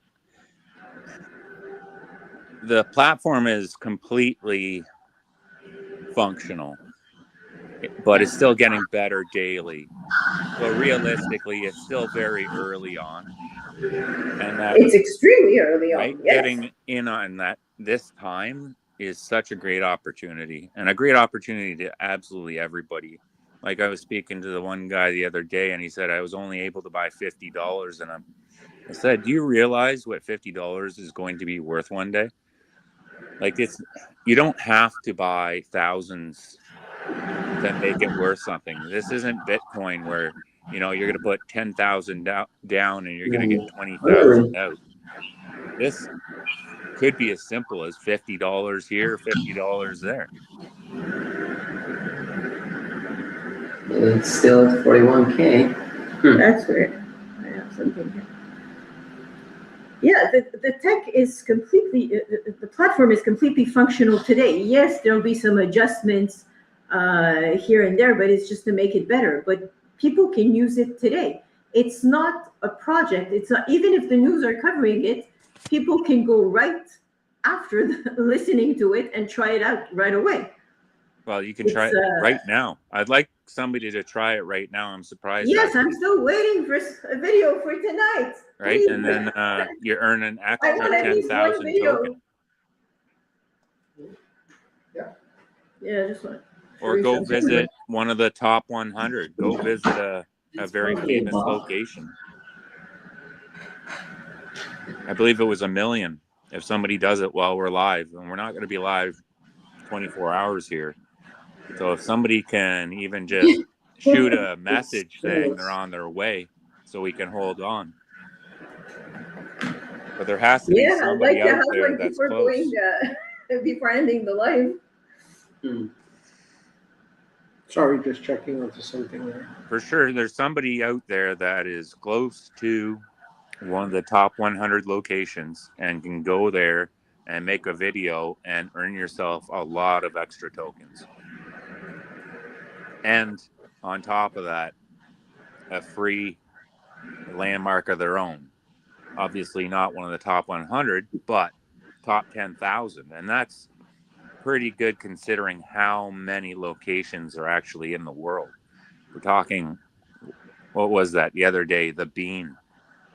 20 million visitors a year, and you get 5% from each visitor. Or the guy with the train station, right? Guaranteed visitors, and you're going to get a percentage for life. And then that was the other thing. We need to have the 20 million visitors actually using the app. We're being very conservative and saying even if 1% or 0.5% of these people start using the app, you're already making money and you're already offsetting the cost. If you got it gifted, it's even better. But really, it's worth it. So you mentioned honestly, it the other day. I don't know how many more whys we need to convince more people. Mention it the other day. The best thing you could do, because we talk about homeless and helping the homeless. If you've got a cell phone on you, if you're not very well off and you don't have a job and you really need some money, I advise you to go to one of these locations, earn your 50 tokens, which I'm aware it's not a big deal just yet, but get that location as your land, claim it, you'll be gifted it, and then hang out in front and get people to sign up to the app and use it right away. And now you're making money off of that place for the rest of your life. That could be your job, just hanging out in front of your spot, being like, hey, try this app. And as soon as they try it, look, you get 50 tokens right away, just being here. But you're bringing up a great point, because that means that every person that will be owning a landmark will be marketing that landmark in some way because they want to make more money out of it. So every person that owns a landmark becomes an ambassador and a marketer for everybody to enjoy it. Right, and a win-win. You're not charging people to go to your landmark. Well, not really, because they're still benefiting from it. Everybody wins. That's the great part of this. Nobody loses. And the app is free. How many platforms do you know where everybody gets a win? Right? And no charge for using the app. Like, that's another thing. We're not saying sit out in front of this place and sell these cookies. It's not costing you $5 to download the app. No, it's free. And then you earn. So it's only a win-win. So And then we know about getting these landmarks for free, like you can get your own landmark for free right now if you try it. Not just that, but if you try it now, and I mean right now, you get extra tokens, 10,000 tokens, which could end up being more than $10,000. Stephen, I'm going to mention something strange here. Everybody's seeing it in our group. We have a bot, Stefan's by bot. It's tracking the purchases on the blockchain. That's tracking and is giving us buy alerts. And somebody supposedly spent 62 Solana to buy Quest. So that's $7,416, and it supposedly shot up the market cap to $78,000. No, but it's a glitch. It's a bug. I've been looking at it for a while now. It's a bug. It's probably a bug with the buy bot. But what's interesting in this, I was going to say the amount. It's the amount. We're currently at 41,000 market cap, and if that person would have theoretically spent $7,400. The market cap shoots us to $78,000. So that's just to help everybody understand how a $7,400 market cap could a purchase could bring the market cap up by 30. How much? 38,000 bucks. So you're at a ratio of almost 4 to 1. It's insane. So this is why, actually, I wouldn't have been happy if this was real. No, Yeah. I was just going to say that. That's I not wouldn't an be ideal happy scenario at all. there. At all. It would have, screwed up. And you would have some people taking right away Unless they their lost. profits and not holding. So that wouldn't have helped too much. Yeah, no, because then people would be afraid to buy on top of that because they'd say, well, this guy now is a position to rug everybody. So it's not a purchase on the group, guys. Calm down. But that's why also, if you guys don't want to get caught by some whales coming in, picking up large supply, and then you're left holding the bag, buy before the fucking whales. It's that simple. Right. But you're also being told, like everybody, if you miss this, you're being told that there are whales watching this right now. It just has to get to a certain amount. And not just a certain amount, but a volume of people. We need 1,000 or 2,000 buyers, not necessarily large numbers here, but we have to get buyers and to a certain market cap, and then these whales are going to buy in. So you're being told right now that your money will go up, but we got to get to that market cap. That's the only thing holding any of this back. Yeah, and to be able to bring the market cap up, small investors are better than a big one right now. And sharing posts, we mentioned what we can do for marketing right now. Posts on X, raids, and social proof videos. If everybody, at least even half of the people, would go out, visit a landmark. I know we've said it, we're repeating it, but it's really the thing that's going to cost the least, and it's going to go viral much faster than anything else. Because even if you rate posts on X, it's the X community, but we know there's huge communities on Instagram and TikTok of travelers, all the travel influencers. Reddit. That is amazing. So but don't talk about crypto, just to attract attention to the platform. And it's earn rewards by traveling. Yeah, Reddit is no.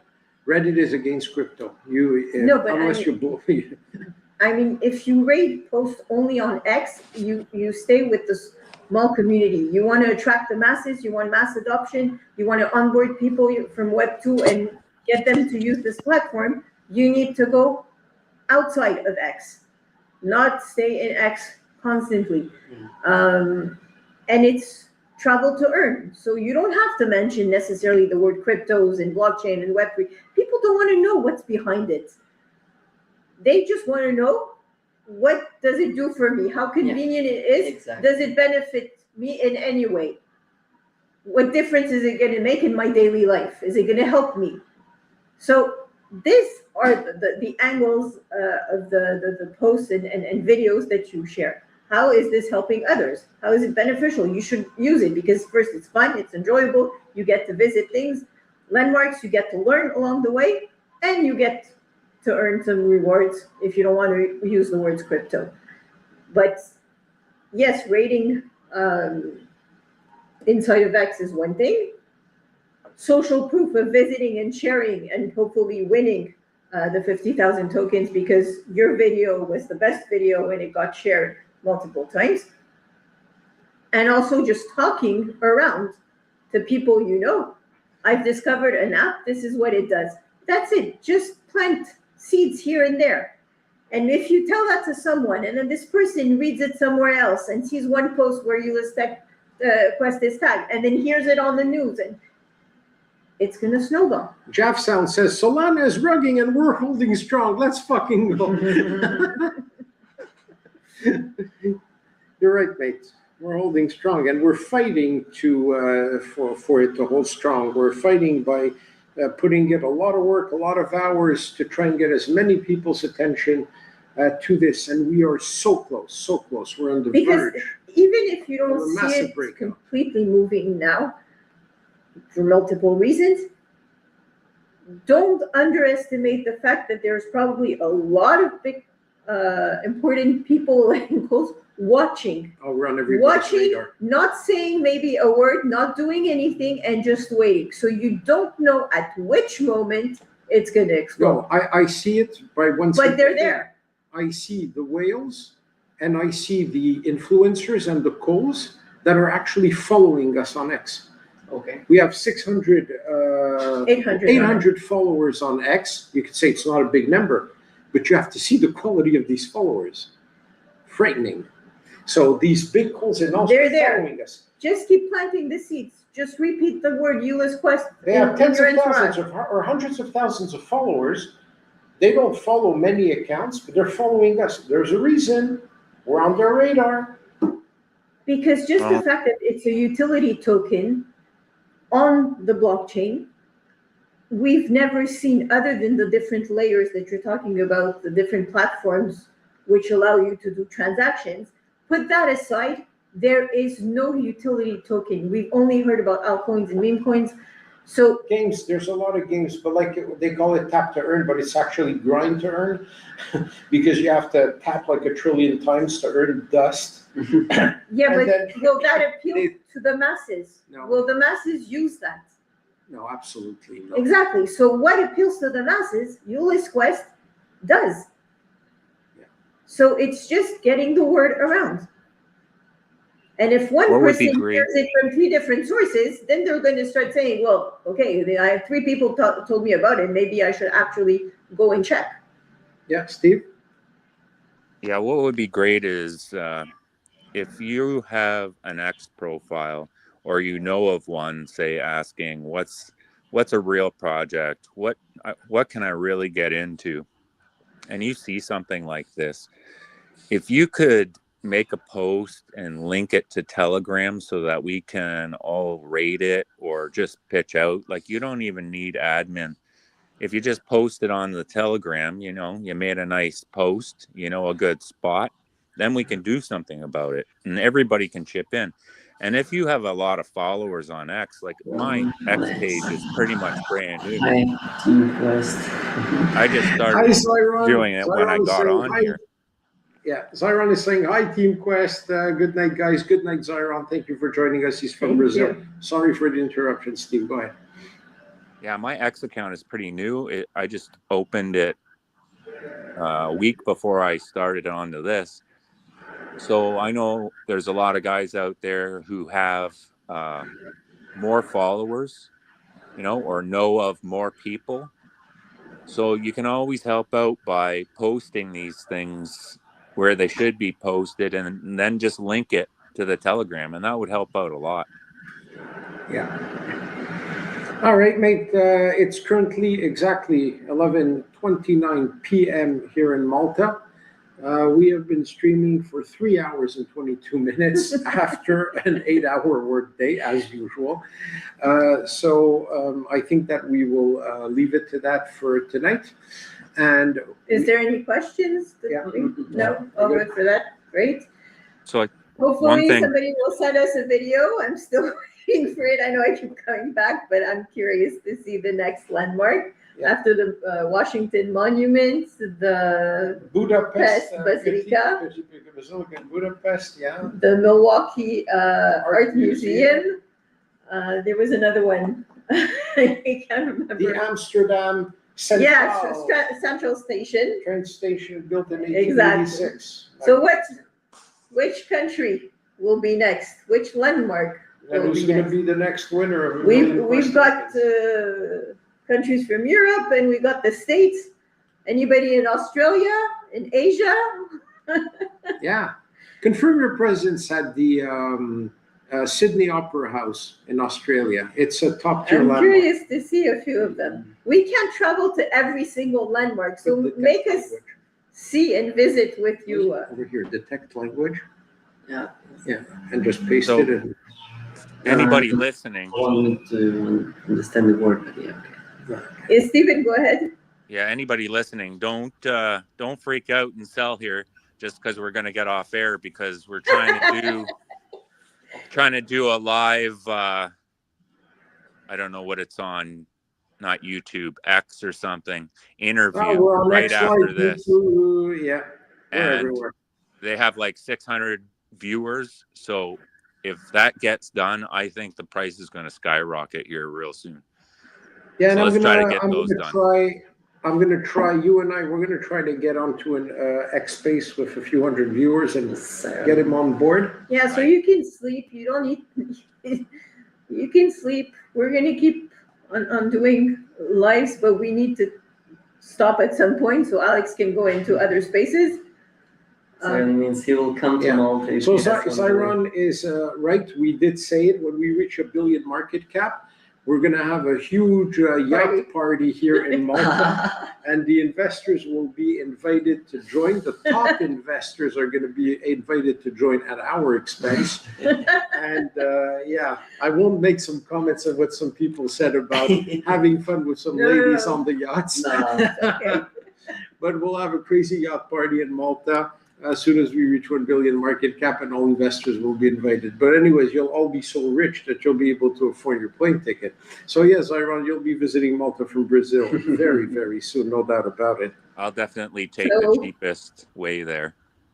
Do you have something to say to finish I do. end this? What? Do you want to recap anything before we end the? Nah, Oh, there's we're somebody good. else here. Who? Oh, Who's yeah, this? my son. Our son, That's my son, our son, Zachary. the third one of the team. No. Oh, okay. And yeah, he is. He's given me a lot of great ideas. Gen Alpha here. Stuff from this generation. Gen Alpha Gaming. So he's giving us his insights. Yeah, that's a good Oh, idea. breaking up really bad. Yeah, okay. All right, we're gonna leave it to that. Everybody, thank you very much for Thank joining you so once much again. again. Yeah, we'll be back tomorrow with another super exciting You episode can go of sleep. Quest. No worries. Quest is still here. We're coming back tomorrow. Yeah, there you go. Probably going to get better though. The 'cause number this is now interview is gonna increasing, spike but things. yeah. It's always like that.